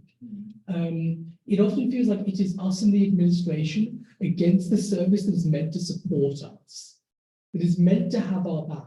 There is enough money there. The average accessibility advisor makes $110,000 a year. The director of the CFA, both of them make 170. there is money. It is just that there is a culture within the CFA that sucks, where students are put second to, I don't even know what. There are internal procedures which aren't available for students. We can't know what they are. Yeah, it's a very weird, different world to be in. Ooh, Diane, are you hearing the, oh, Josh, just keep the mic up, keep it loud. Yeah. Loud and proud. I'm done, so. Oh, perfect, great, That's why I put it down, I was done. good job. Yeah, I want to jump on that again from UBC's perspective. I think it's really symptomatic of the fact that UBC is very decentralized in the way that it does its organization, which means that despite us working with administrators, which are mostly on our side, which is like something that I don't hear about very often from other student groups, they still can't get that much done because there are people that have institutionally like been there for 30 years that just say, shrug, I have the power here, deal with it. And it's really miserable. And it's, I think the reform for dealing with this is not just like an internal cultural issue. I think it is a structure issue as well, because the structure is like directly perpetuating these problems. And there is very few ways that we can hold them to account because of it. It is very interesting to hear that because SFU, like it is varied in its structure, but it does really feel that what the administration, particularly the finance department of the SFU administration wants, they get it flatly, and no one else has any say or control of that.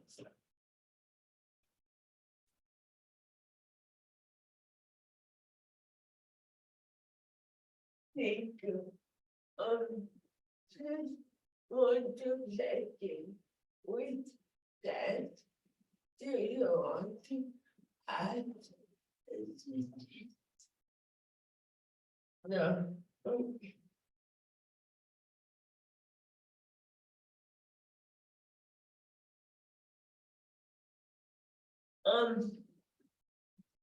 Next question. What are some of the impacts of student services being defunded or having centralized budget?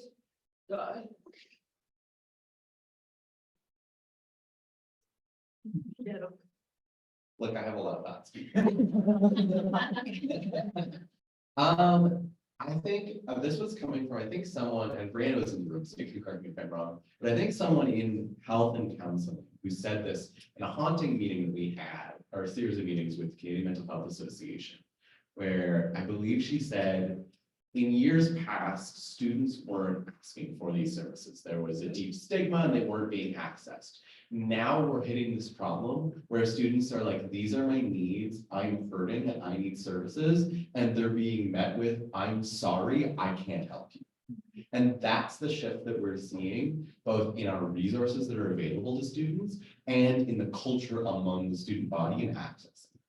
So I think what we're seeing now, what I've seen particularly as someone living on residence at SFU, a famously isolated university, is a campus-wide culture of clinical depression, frankly. Like everyone that I encounter is lonely and sad and anxious. And that is the general vibe of the entire campus. And I think beyond the effects of individual students, because of course the effects of defunding and discontinued services should be obvious for individual students. You can't access those services. Consistent systemic harm is perpetuated on the students. But even when we're talking about something as broad as the entire campus population, it has waves of negative effects.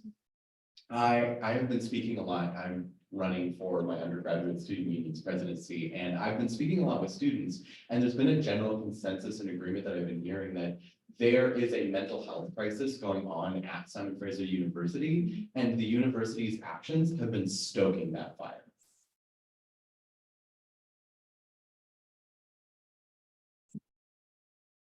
Okay, but from more a smaller perspective, yes, there is a mental health crisis. We're seeing this also just in general in our society. People are more aware of it. There's less stigma, but that also means that disability awareness is increasing, but also we're seeing the resistance from the systems to address the underlying root causes of those issues. But from a smaller perspective, just this term and last term, I've seen that I wasn't able to get a hold of my regular, supports. So my accessibility advisor last term was super anxious when we were speaking, saying, I don't know if my contract will be renewed. So I don't know if I will be your advisor next term. And that trickles down to the students in that, I didn't know who to reach out to this semester for my supports. They did end up hiring that particular advisor back, but again, she doesn't know if she'll be how long her contract will be renewed for. As well, hold on, I'll hold that thought, I'll pass it on.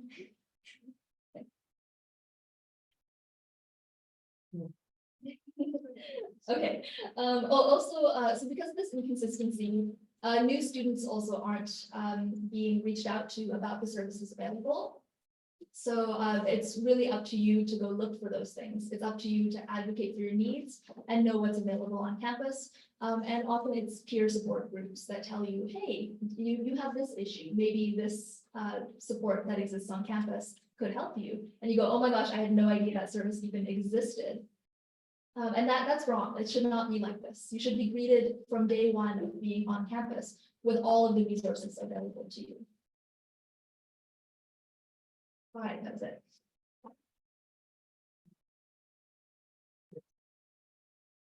We've seen the difficulty. Sorry, just a bit loud. We've seen the difficulty at UBC with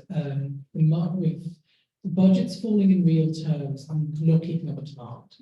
So I think this is just a cultural problem of academia that I think is especially pronounced in North America as opposed to Europe.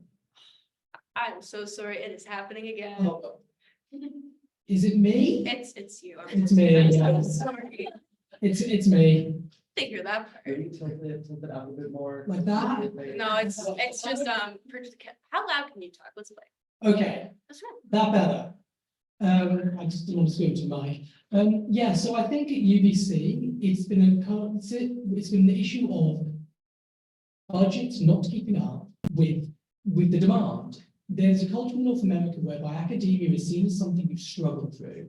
It is something that is meant to be miserable. It's meant to be horrid. It is meant to treat you in this awful way. You're meant to be a brutally depressed person coming out of it, crying into a pillow every evening. Now in the UK, we deal with that by alcohol. Although I appreciate drinking culture and kind of slightly different, so that's not an option here.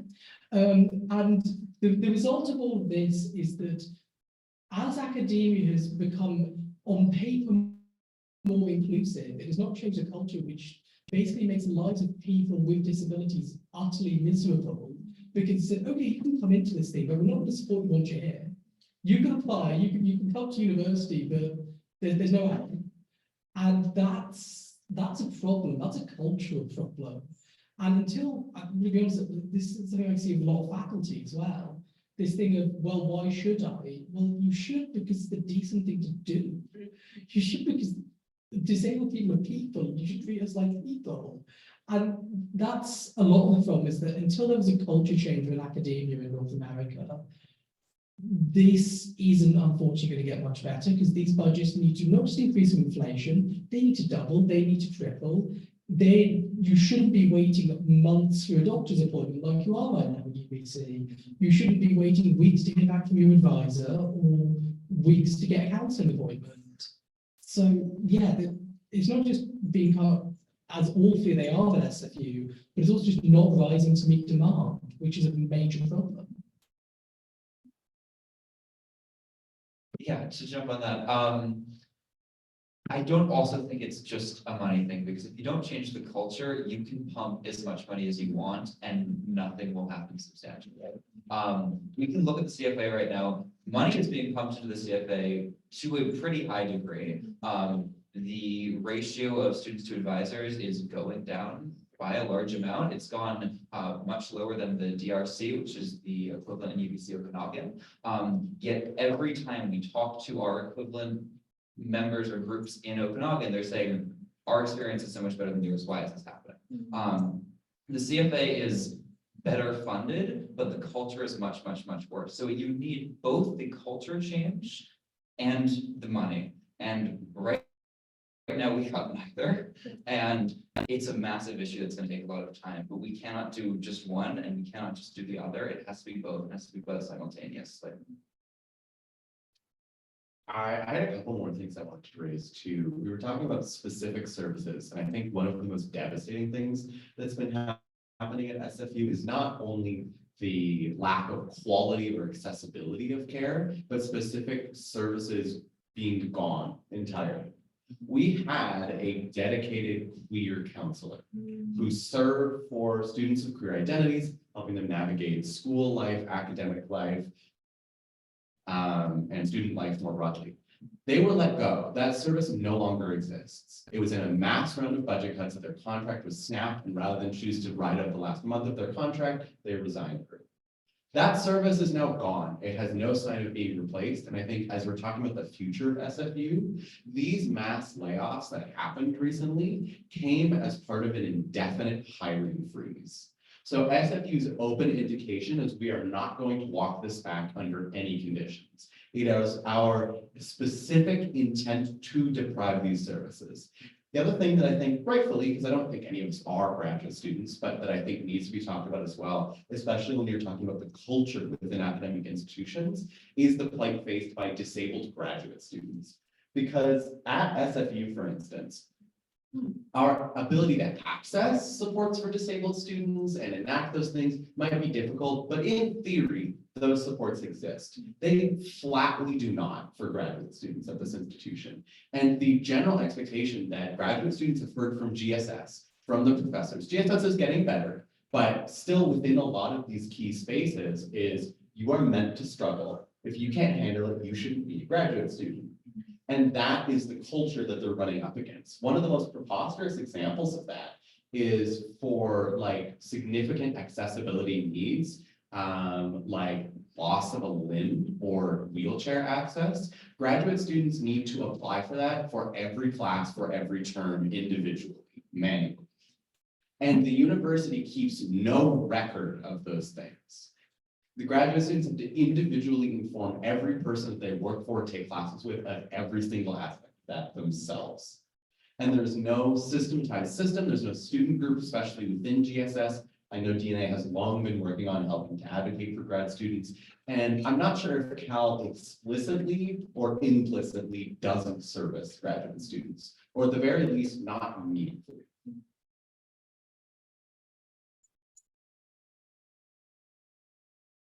Thank you. I'm just looking at the time. We have 15. We have 15 minutes left, so I will skip to the last field question. What changes would you want to make to existing student services? I'm actually gonna go first for once. I've been thinking about this a lot. The number one thing that we have, I think specifically when it comes to the CFA, is that so much of the power is delegated to it to decide within internal policies. We have a disability accommodations policy, it's policy LR7, it's under review, it's going to be important to do. But on top of that, most of the actual day-to-day powers of who gets the accommodation, what is considered the scope, when can you make an exception? All of that is internal policy, and all of that is internal policy that they don't write down or share. They're the vast majority of the time. Occasionally I get to see that there is proof that this was done ahead of time, but most of the time, the people that we're working with, our students, just like don't know if it's made up or not, because everything that they possibly can is made internal and hidden. So you could do a lot to change accommodations policy, but if you still give that much discretionary power, it doesn't really matter. And that's why like the number one change is it needs to be it needs to be written down. It needs to be written down in a way that's accessible, because students are now seeing a blank list of things that they don't know what they can get from. And if they don't know what accommodations they can get, they don't know what the process is, because it's going to be up to the advisor, it's going to be up to internal policy, they don't try. And that's what we're saying. If people do not know how to access, it's another barrier. And when we're trying to fix barriers of access, increasing the amount of barriers for the people that already have barriers, it's awful. And it's really the thing that needs to change most. Just to briefly contextualize my statement in the last question, GSS is the Graduate Student Society, or their union. I think obviously Laura answer student services at SFU need basic funding. But getting that out of the way, something that I have advocated for in other talks with other universities that I've had the privilege of talking at, that I do think needs to be a Canada-wide thing and a fundamental change to the way that we approach post-secondary. That is one of my more controversial opinions policy-wise. Student services should be able to threaten tenure, fundamentally. Because a lot of what we're seeing and a lot of the issues that have happened with Cal over the years or other student services, or even especially with Sexual Violence Support and Prevention Office, is student files complaint about professor. The institution maybe believes them, but we'll at least take that step. The institution believes them. All right, great. The institution believes them. That's the step it ends at. They get no help. The professors get no punishment, and nothing fundamentally changes it. There is nothing incentivizing professors or threatening their position as workers to behave appropriately in their positions. And as long as that system remains untouched, professor abuses of power when it comes to services and supports will never be effective.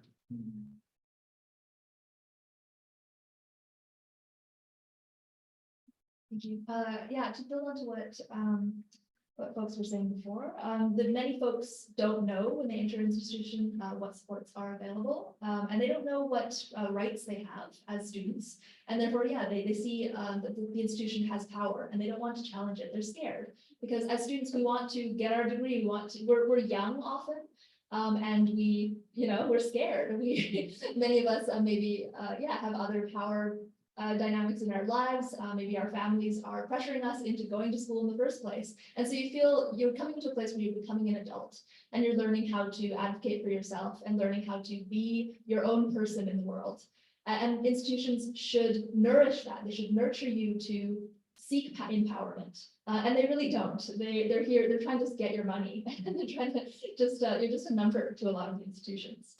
Okay, changes I would like to see if they exist. Yes, humanize your students, fund services better, advertise them better to all students as well as faculty, right? Many faculty don't know the supports that exist. So when they see a student struggling, they can't guide them to those services. Also hire more diverse staff in all positions, right? So including staff with lived experience of disability, of being queer, being Indigenous, Black, Muslim, an immigrant, a former youth in care, a person living in poverty. All of these identities make our communities stronger. And yeah, so in terms of supports for former youth in care, UBC actually does a much better job of supporting youth from the care system. I've been trying to advocate at SFU for more supports for years now, but UBC has an office especially for us, right, with a full-time staff person. And I would love to see that at SFU because they have like weekly or sometimes monthly gatherings, including holidays. And we are a group that, yeah, we don't have a lot of support outside of whatever our school or workplace is. There's quite a few institutions that do a better job than SFU for many of these things, and I'd love to see that. Right, can everyone hear me? So the one thing, well, there's a couple of things I'd really like to say. Firstly, the people who work in student services with disability should want to help people. They should want to look after students and make sure students have a great time. If you are, I often ask myself this question when dealing with certain people at UBC, why are you doing this job? Why are you doing this? And then, secondly, and this reminds me of an interaction I had with my home university in the UK. Professor put their hand up in a staff forum and said, well, I don't feel that what we call reasonable adjustment, what you call an accommodation is reasonable. I don't think it's fair. And their dean turned to them and said, that is not your decision to make. That is not your call. And it's not the professor's call.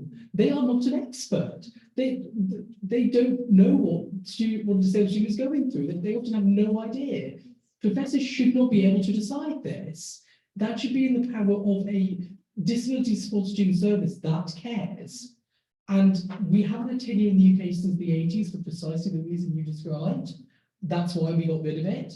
So there is recourse, because whether you've been in the field 5 years or 40, you don't get to be mean to people. And just the whole culture in Canada, this is what I'm going to level with people very honestly. Canada is a decade behind Europe on accessibility. The Accessible BC Act is the same as what we call the Equality Act in the UK. We passed in 2010.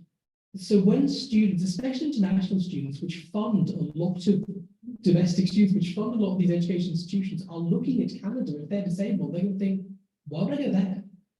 Well, there are other countries that will support me better. And Canada is often seen, often rightly, in the rest of the world as a very progressive, liberal, accepting place, but not for people with disabilities. And that needs to change. The whole attitude in higher education, whereby it seems that we must suffer and struggle through, we must change. It should be seen as a journey of learning and growth, because that's what university is meant to be. So student services need to care, they need to be properly funded, and they need to have power to advocate for the students they are meant to serve.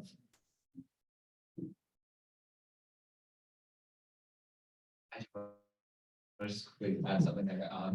Josh mentioned the Accessibility Act, and I'm from the States. And the States is incredibly notorious for treating our minorities really, really terribly. And yet still the American Disabilities Act is like way, way, way ahead of anything that happens in Canada. And when you're looking at the States as the shining example of disability policy, then I think you're doing something incredibly wrong there.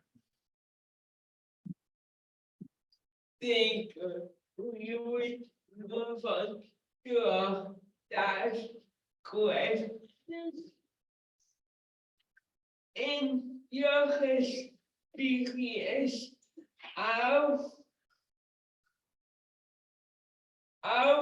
do student services improve or accessibility on campus?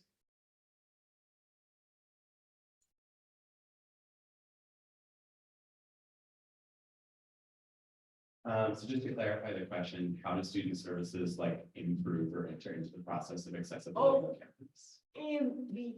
Impede. Yes. Great, no worries, just wanted to clarify. Yeah. A lot of ways.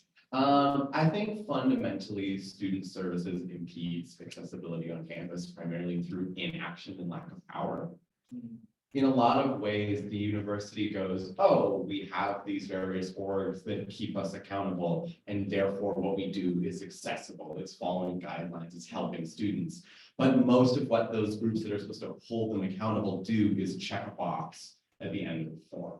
And I think primarily in not fulfilling the ethical obligation of what student services is meant to provide, student services permits a lot of awful, awful decisions by the university more broadly to go unopposed and unassailed.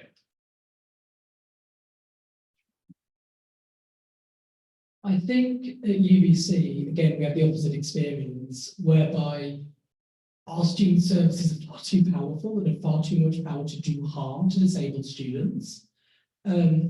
The CFA, I've gone on for in depth just how bad it is, but like if I gave them any more power, I probably wouldn't have my accommodations. And that's the other thing, is the student services need to care, they need to be engaged, and they need to want to help students.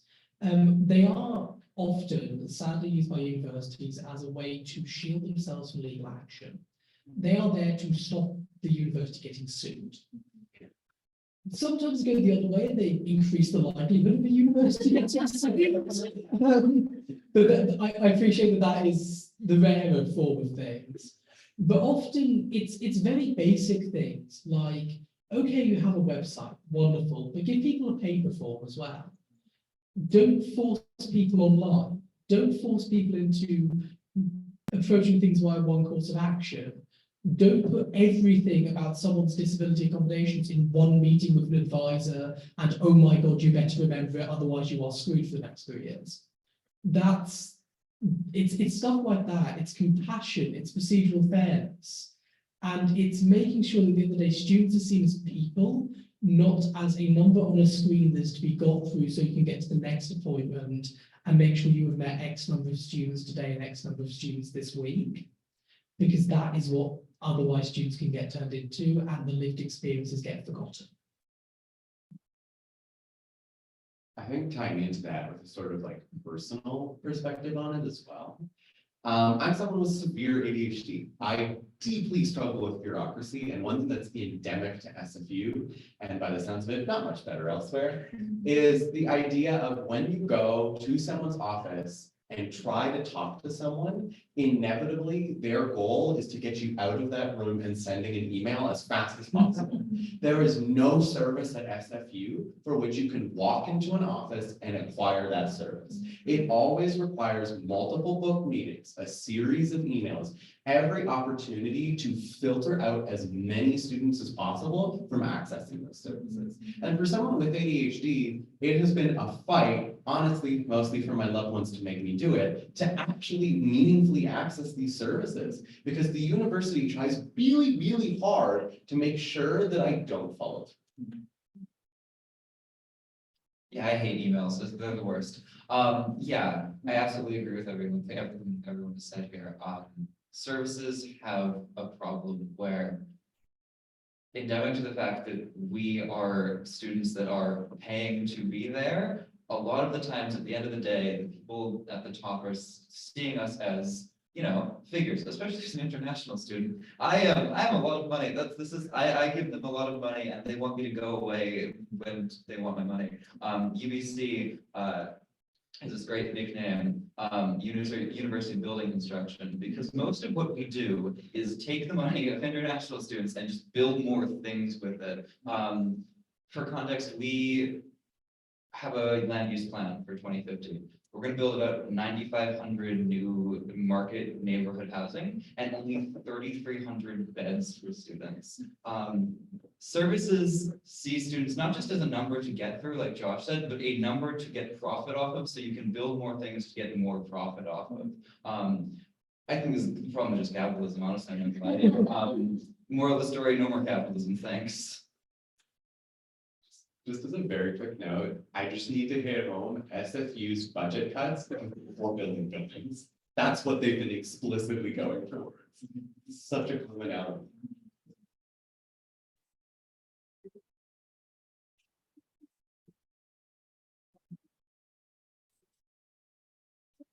Yeah, just to add context, SFU is trying to build a medical school and deciding that everything about student life and student experience should be sacrificed at the altar of one program. We're good. So sorry, can I have the mic, please? I promise I'm not a panelist. Hi, I'm not a panelist. We just had some really, really great contributions from Den. Den, do you want me to read them out for you? Or do you want to? Yeah, got you. Okay, so Den, and I believe this was in the previous question, is yes, I agree to what was said before. Similarly, in SFU, which accommodations are offered is not clear to students. And Den, that's such a good contribution. It's something we've seen. I noticed in the latest State of the Schools report, we talked about, you know, what accommodations are available. So, oh, we are switching interpreters. Denise, fun fact, Chloe's service dog is also named Denise. Whoa. Whoa. We are switching. The crazy part is, at least at SFU, but at least at SFU, there is no standard of accommodations. It's whatever your doctor says. Real. They will not offer you anything. I'm sorry, the interpreters can't hear the panelist. Sorry. We weren't formally talking. Can you hear me now? Lovely. Thank you so much. And thank you for bringing that to our attention, Mike. And then one more contribution from Den is related to what Adriana said. Even if you get that meeting with that person about, you know, it's an email, they kick you out and then you get an email. They last like 25 minutes, which is not much time to be able to ask questions frowny face. The frowny face is especially important because what a way to make someone feel like a person. Just be like, get out of my office. Also, I hate you. Okay. Who's gonna pass it back? Yeah. I'll say the thing that I was sort of gossiping about. SFU has no standard of accommodations. It is only what your doctors offer as example. Like if you come forward, even with a full diagnosis, they'll be like, what do you want us to do with this? We're not going to listen to you, but we're also not going to decide. Get a doctor to tell us. And it's like, I know people that have the same diagnosis that I have and have half the accommodations. Because what SFU does is when I went to my doctor, they're like, what accommodations would you like me to put down as suggestions? And I just listed a whole host of them. And so when I brought that to the Center for Accessible Learning, they looked at the list and they were like, okay. They didn't consider it. And I know people that get like time and a half on exams for just ADHD, which is one of the most common diagnoses that people get, especially relating to accessible services at universities. I get time and a half on exams, week-long extensions on all assignments, early registration, access to a word processor whenever it matters. I never have to write anything by hand. I think there's one more, but that's all from my doctor. Cal, when I came with just the diagnosis, was not willing to offer me any of that.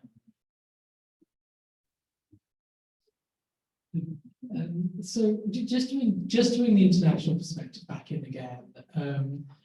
Sure. In the UK, or if a university will put a list on their website of this is what you can get, they will ask your doctor to do it because the medical system in the UK is dying, and if you want to see a doctor, it'll take you 9 years.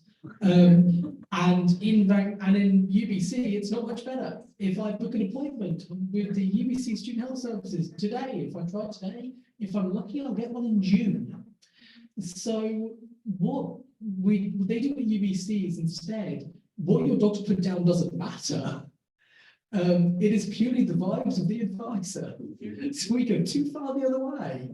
And a lot of the time, things also require you to book your accommodated exams 2 weeks in advance, which again, not used to from the UK. People talk to each other. And the result of that is that if you don't book your exam a week in advance, because I know you have something on, something happens, you get distracted, you might, like me, have ADHD and therefore not be very good at organising your time, forgets about things, then tough luck, you have to do it in the classroom with everyone else. And there's just, yeah, it's silly, and there seems to be a lack of trust in disabled students that we are not listened to about what we need. Because at the end of the day, all your doctor's going to write down is what you say you need. So why are we making people pay for it? Real stealing. I'm so sorry. It's for Den, I promise.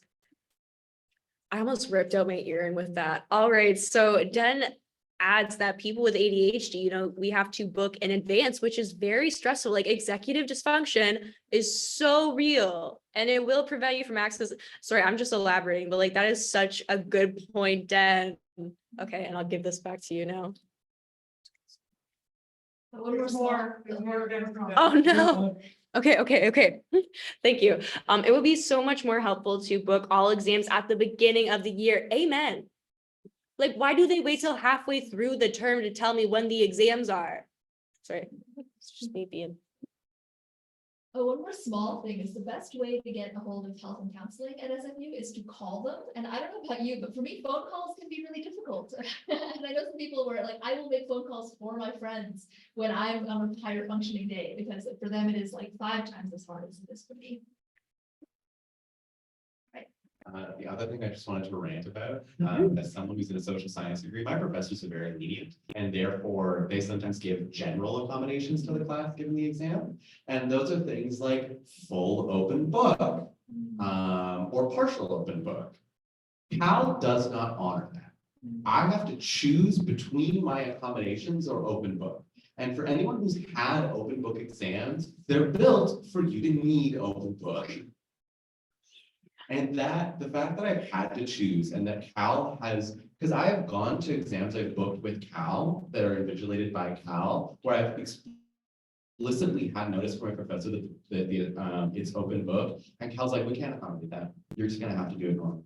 And so for a lot of my exams, I choose to forfeit my extra time for the accommodations that my professors provide to the entire class. Can you guys hear that? Yeah. Please proceed with the panel. Oh, is that the last question? Oh, sick. Okay, stealing, theft, stealing and theft. Oh, sorry, panel, we didn't prepare you for this. Questions from the audience, are we cool with that? Okay.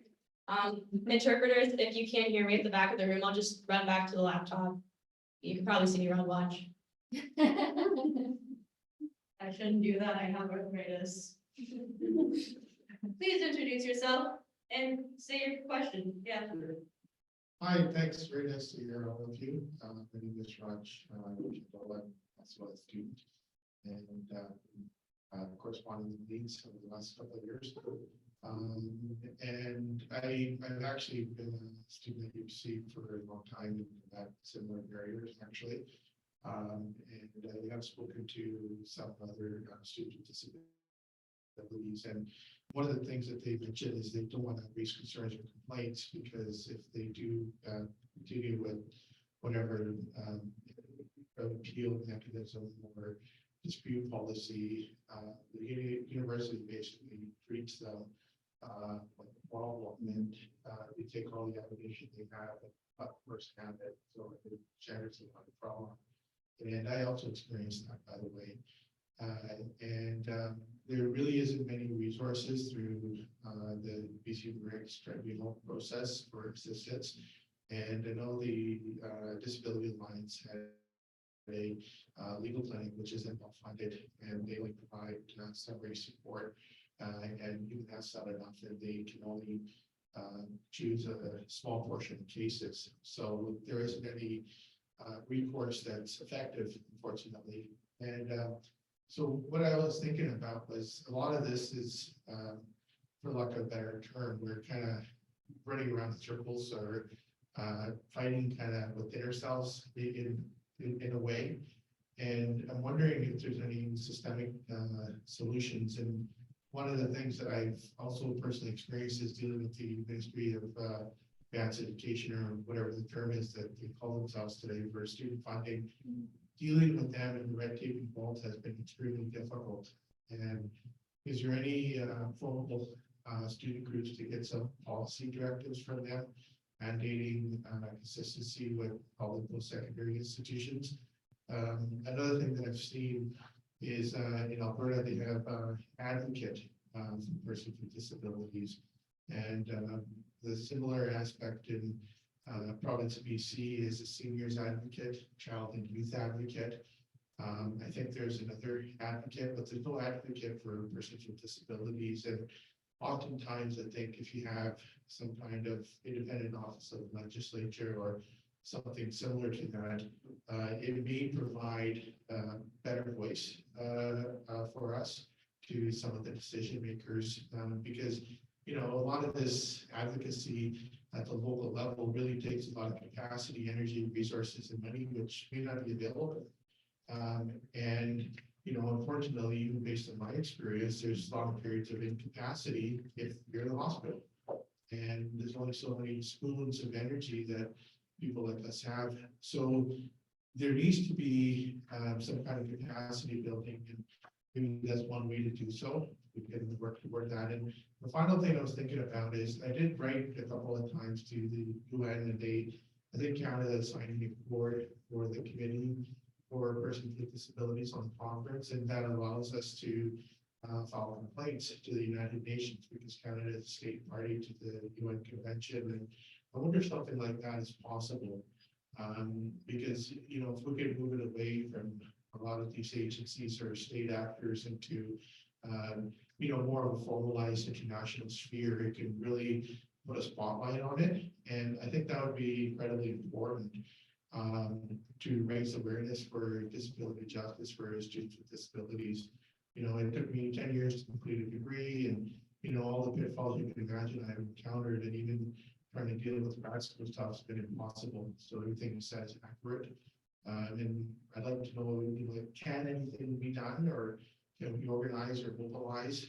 Because unfortunately, it's like we're almost always the last on the list. So who's speaking for us? That's it. Thank you.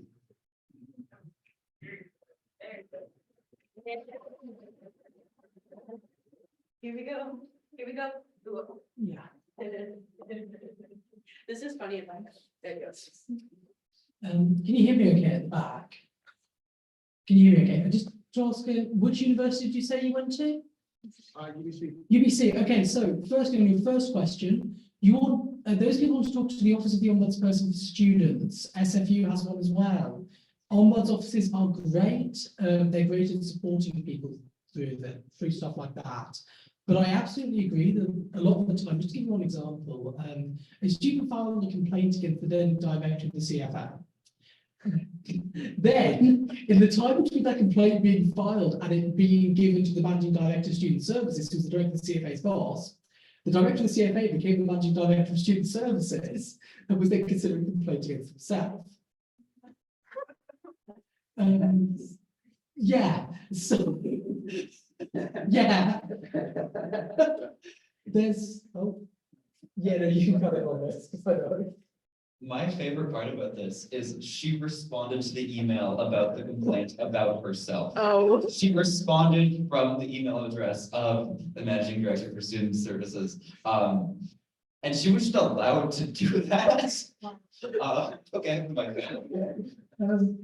Just so you guys know, we have about 7 + 5 minutes. I will keep it this very quick. In terms of international advocacy, I think the thing to note is that you can do a lot of this stuff without being party to the convention. The UK, quite shamefully, is one of the few countries that isn't, and still managed to do a better job on this than Canada is.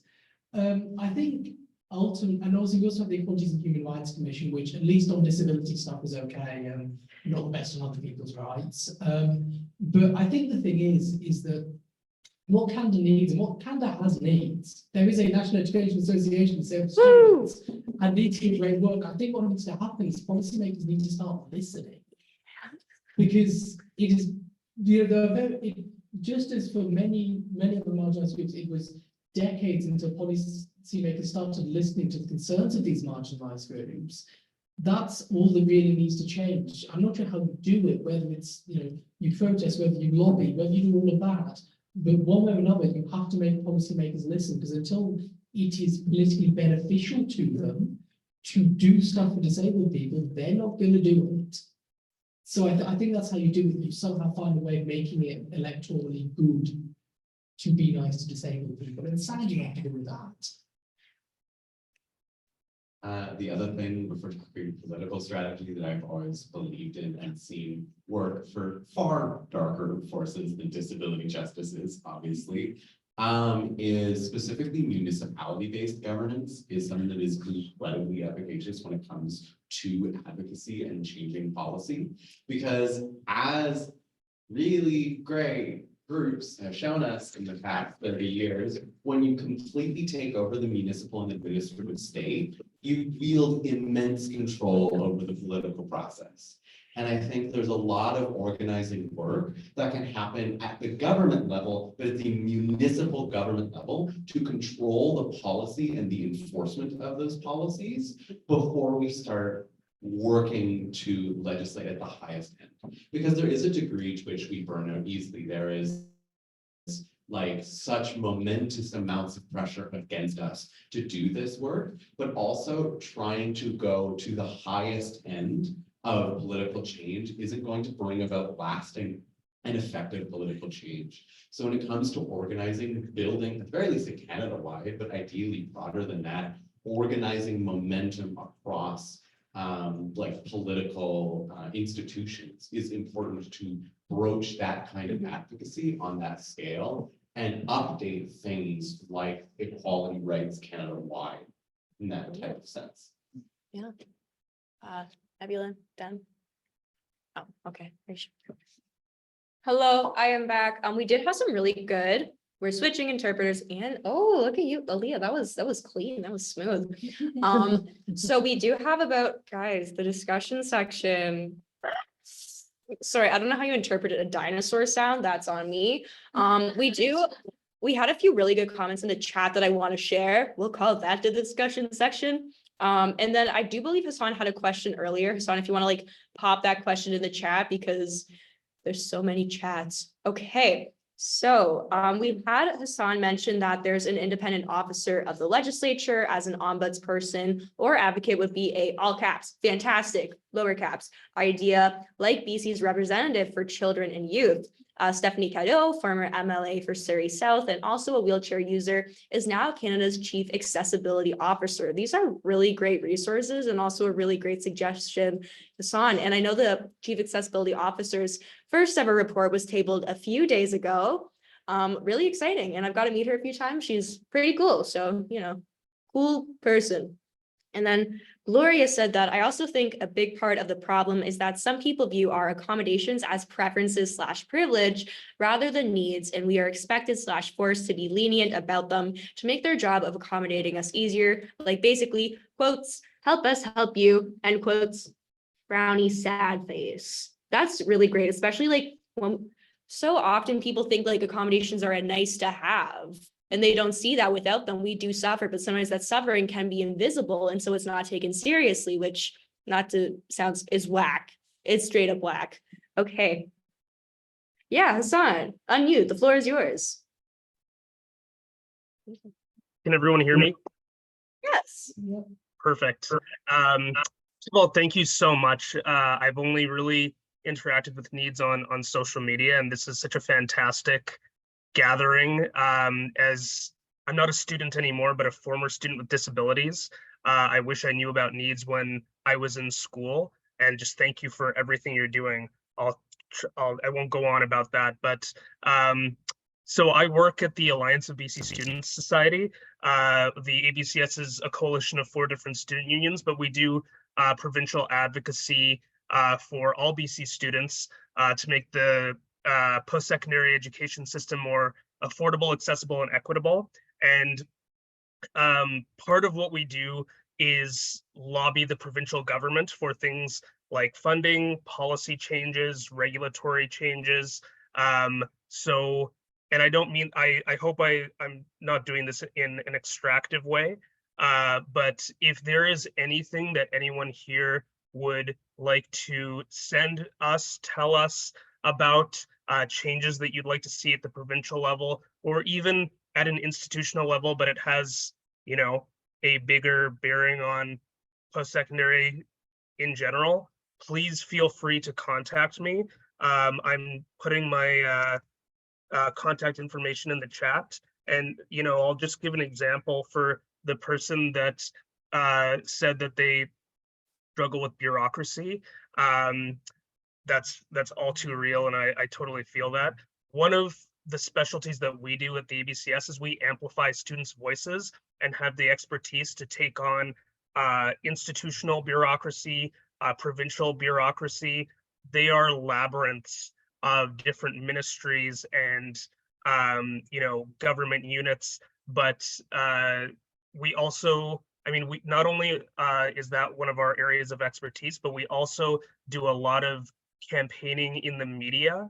And so again, if you even maybe don't want to take it to the Alliance of BC Students for us to help with that advocacy, but want to highlight your issue in the media, you can please feel free to contact me, because I mean, I put stuff in the media all the time, and I know those connections are very hard to come by. So if you want to blow the whistle on something, if you want to draw attention to an inequity at your institution or that people are facing everywhere, please feel free to reach out. And thank you everyone who's here for the work that you're doing. Even if you don't think you're doing work, you showing up and being present here is validating for so many people, including myself. Thank you so much. I just realized oh wait, that's the room view. Anyways, I was nodding aggressively. I promise I'll give it to the panelists, but don't feel extracted. This is what the tour is for: making connections, building capacity, building advocacy support. Now I'll give it to the actual panelists. Phew. Imagine it's being thrown. You're referring to like undergraduate student unions, like across institutions that form this collective, correct? Both. Yeah. Is the Simon Fraser Student Society a member group? No. If in a couple days I'm president of it, I will seek to change that. So yours. Yeah. Yeah. Yeah, I mean, I think one thing, and this is something that was seen as part of the Access for All campaign, which NEADS endorsed for, Yeah, we did. The UVic setup that I know also DNA has been helping towards, is that the big problem right now in BC higher education is what are called mandate letters. A mandate letter is basically something from the federal government saying to a higher education institution, we are giving you money, therefore you must do X, Y, and Z. And in the mandate letters that came out after COVID, the big one was we must return to in-person teaching in almost all places. That's the big one. That is why we can't do UDL right now, because the provincial government says no. So just also, I'll say this now, also I'll email you as well, that can we please, maybe not have the provincial government doing that? Okay, thanks. Genuinely though, I really appreciate you doing this. Thank you. Lovely. Okay. Oh, do you want to? Who? Hannah. Okay. Wait, is this another question? I was going to respond to before. Do it. Okay. Yeah, just come here. Come on. I think I have enough charging battery. Okay, everyone get in. You know what? Emotionally, this is the discussion section. However, it will be recorded. So call that hybrid. Oh my God, Sparks. Does it know me? Okay, let me turn on your camera. Oh my, where's my mouse? Okay. Yay! Hello, I'm Hannah. My pronouns are they, them. I'm here from the University of Victoria, the Society of Students with a Disability. I just wanted to jump into the discussion that's happening, as I was one of the founding members of the Access for All campaign back in 2021. And we have been through a lot of different things through the campaigning, including meeting with MLAs and various people in power. And a lot of the things we're finding is there's a lot of support generally, but it's getting actual change to happen. I believe UVic is not one of your member organisations for various lovely historical reasons. But I'd still love to work with folks on what we can do for Access for All to support the choice for students to get more hybrid access and promote the campaign further. I've seen some data from UVic recently that even though UVic is a primarily in-person institution, that is the exact wording that is used all the time, there is still a increase to pre-pandemic levels of online courses, and a lot of people hide behind their pedagogical choices. As a instructor and someone who has been, I hate saying this, given awards for my teaching, just because, and I've been given awards for my teaching because I'm so inclusive when I think I'm just doing the bare minimum. So this is something that I'm really passionate about, and I couldn't just sit here and not say anything, but I'm not actually on this panel, so goodbye. I mean, like I said, this is a real hybrid pit. It's a joke because people say hybrid meaning something else. I'm going to give the mic to you. Also, we have like 5 minutes left. Whoops, RIP discussion. I just wanted to say too, not everyone's access need is to be online, but something that I've noticed too is that like, as someone whose access need is I must be there in person, I do not retain anything if it's an online course. Hybrid courses are still good. They're still beneficial. I am not negatively affected by hybrid courses as someone who requires in-person participation. And I think it's important to highlight that in discussions about hybrid courses. Yeah, I mean, the thing I've been saying to a lot of profs at UBC is that we have these big courses with like 20 different sections. Why can't we have an in-person section, a hybrid section, and an online section? I'm sure many professors, there's probably a fair few professors who would love to be able to do their lectures from their bedroom and, just roll out of bed and lecture. And so, yeah, I completely agree with what you're saying there. And it feels like I have to scream this at profs about UDL. Accessibility is optionality. We're not trying to make every student do it from home. We just don't want every student to have to do it in person. Amen. Okay, any other, anything? Are you sure? You're so real for that. Okay, last call. Why am I saying last call? You're just so good. Okay, it's 3:56. Honestly, I'll stick around as long as y'all want. If y'all want to have like a discussion section, what are they gonna do? Kick me out? I don't know. I should turn on my camera.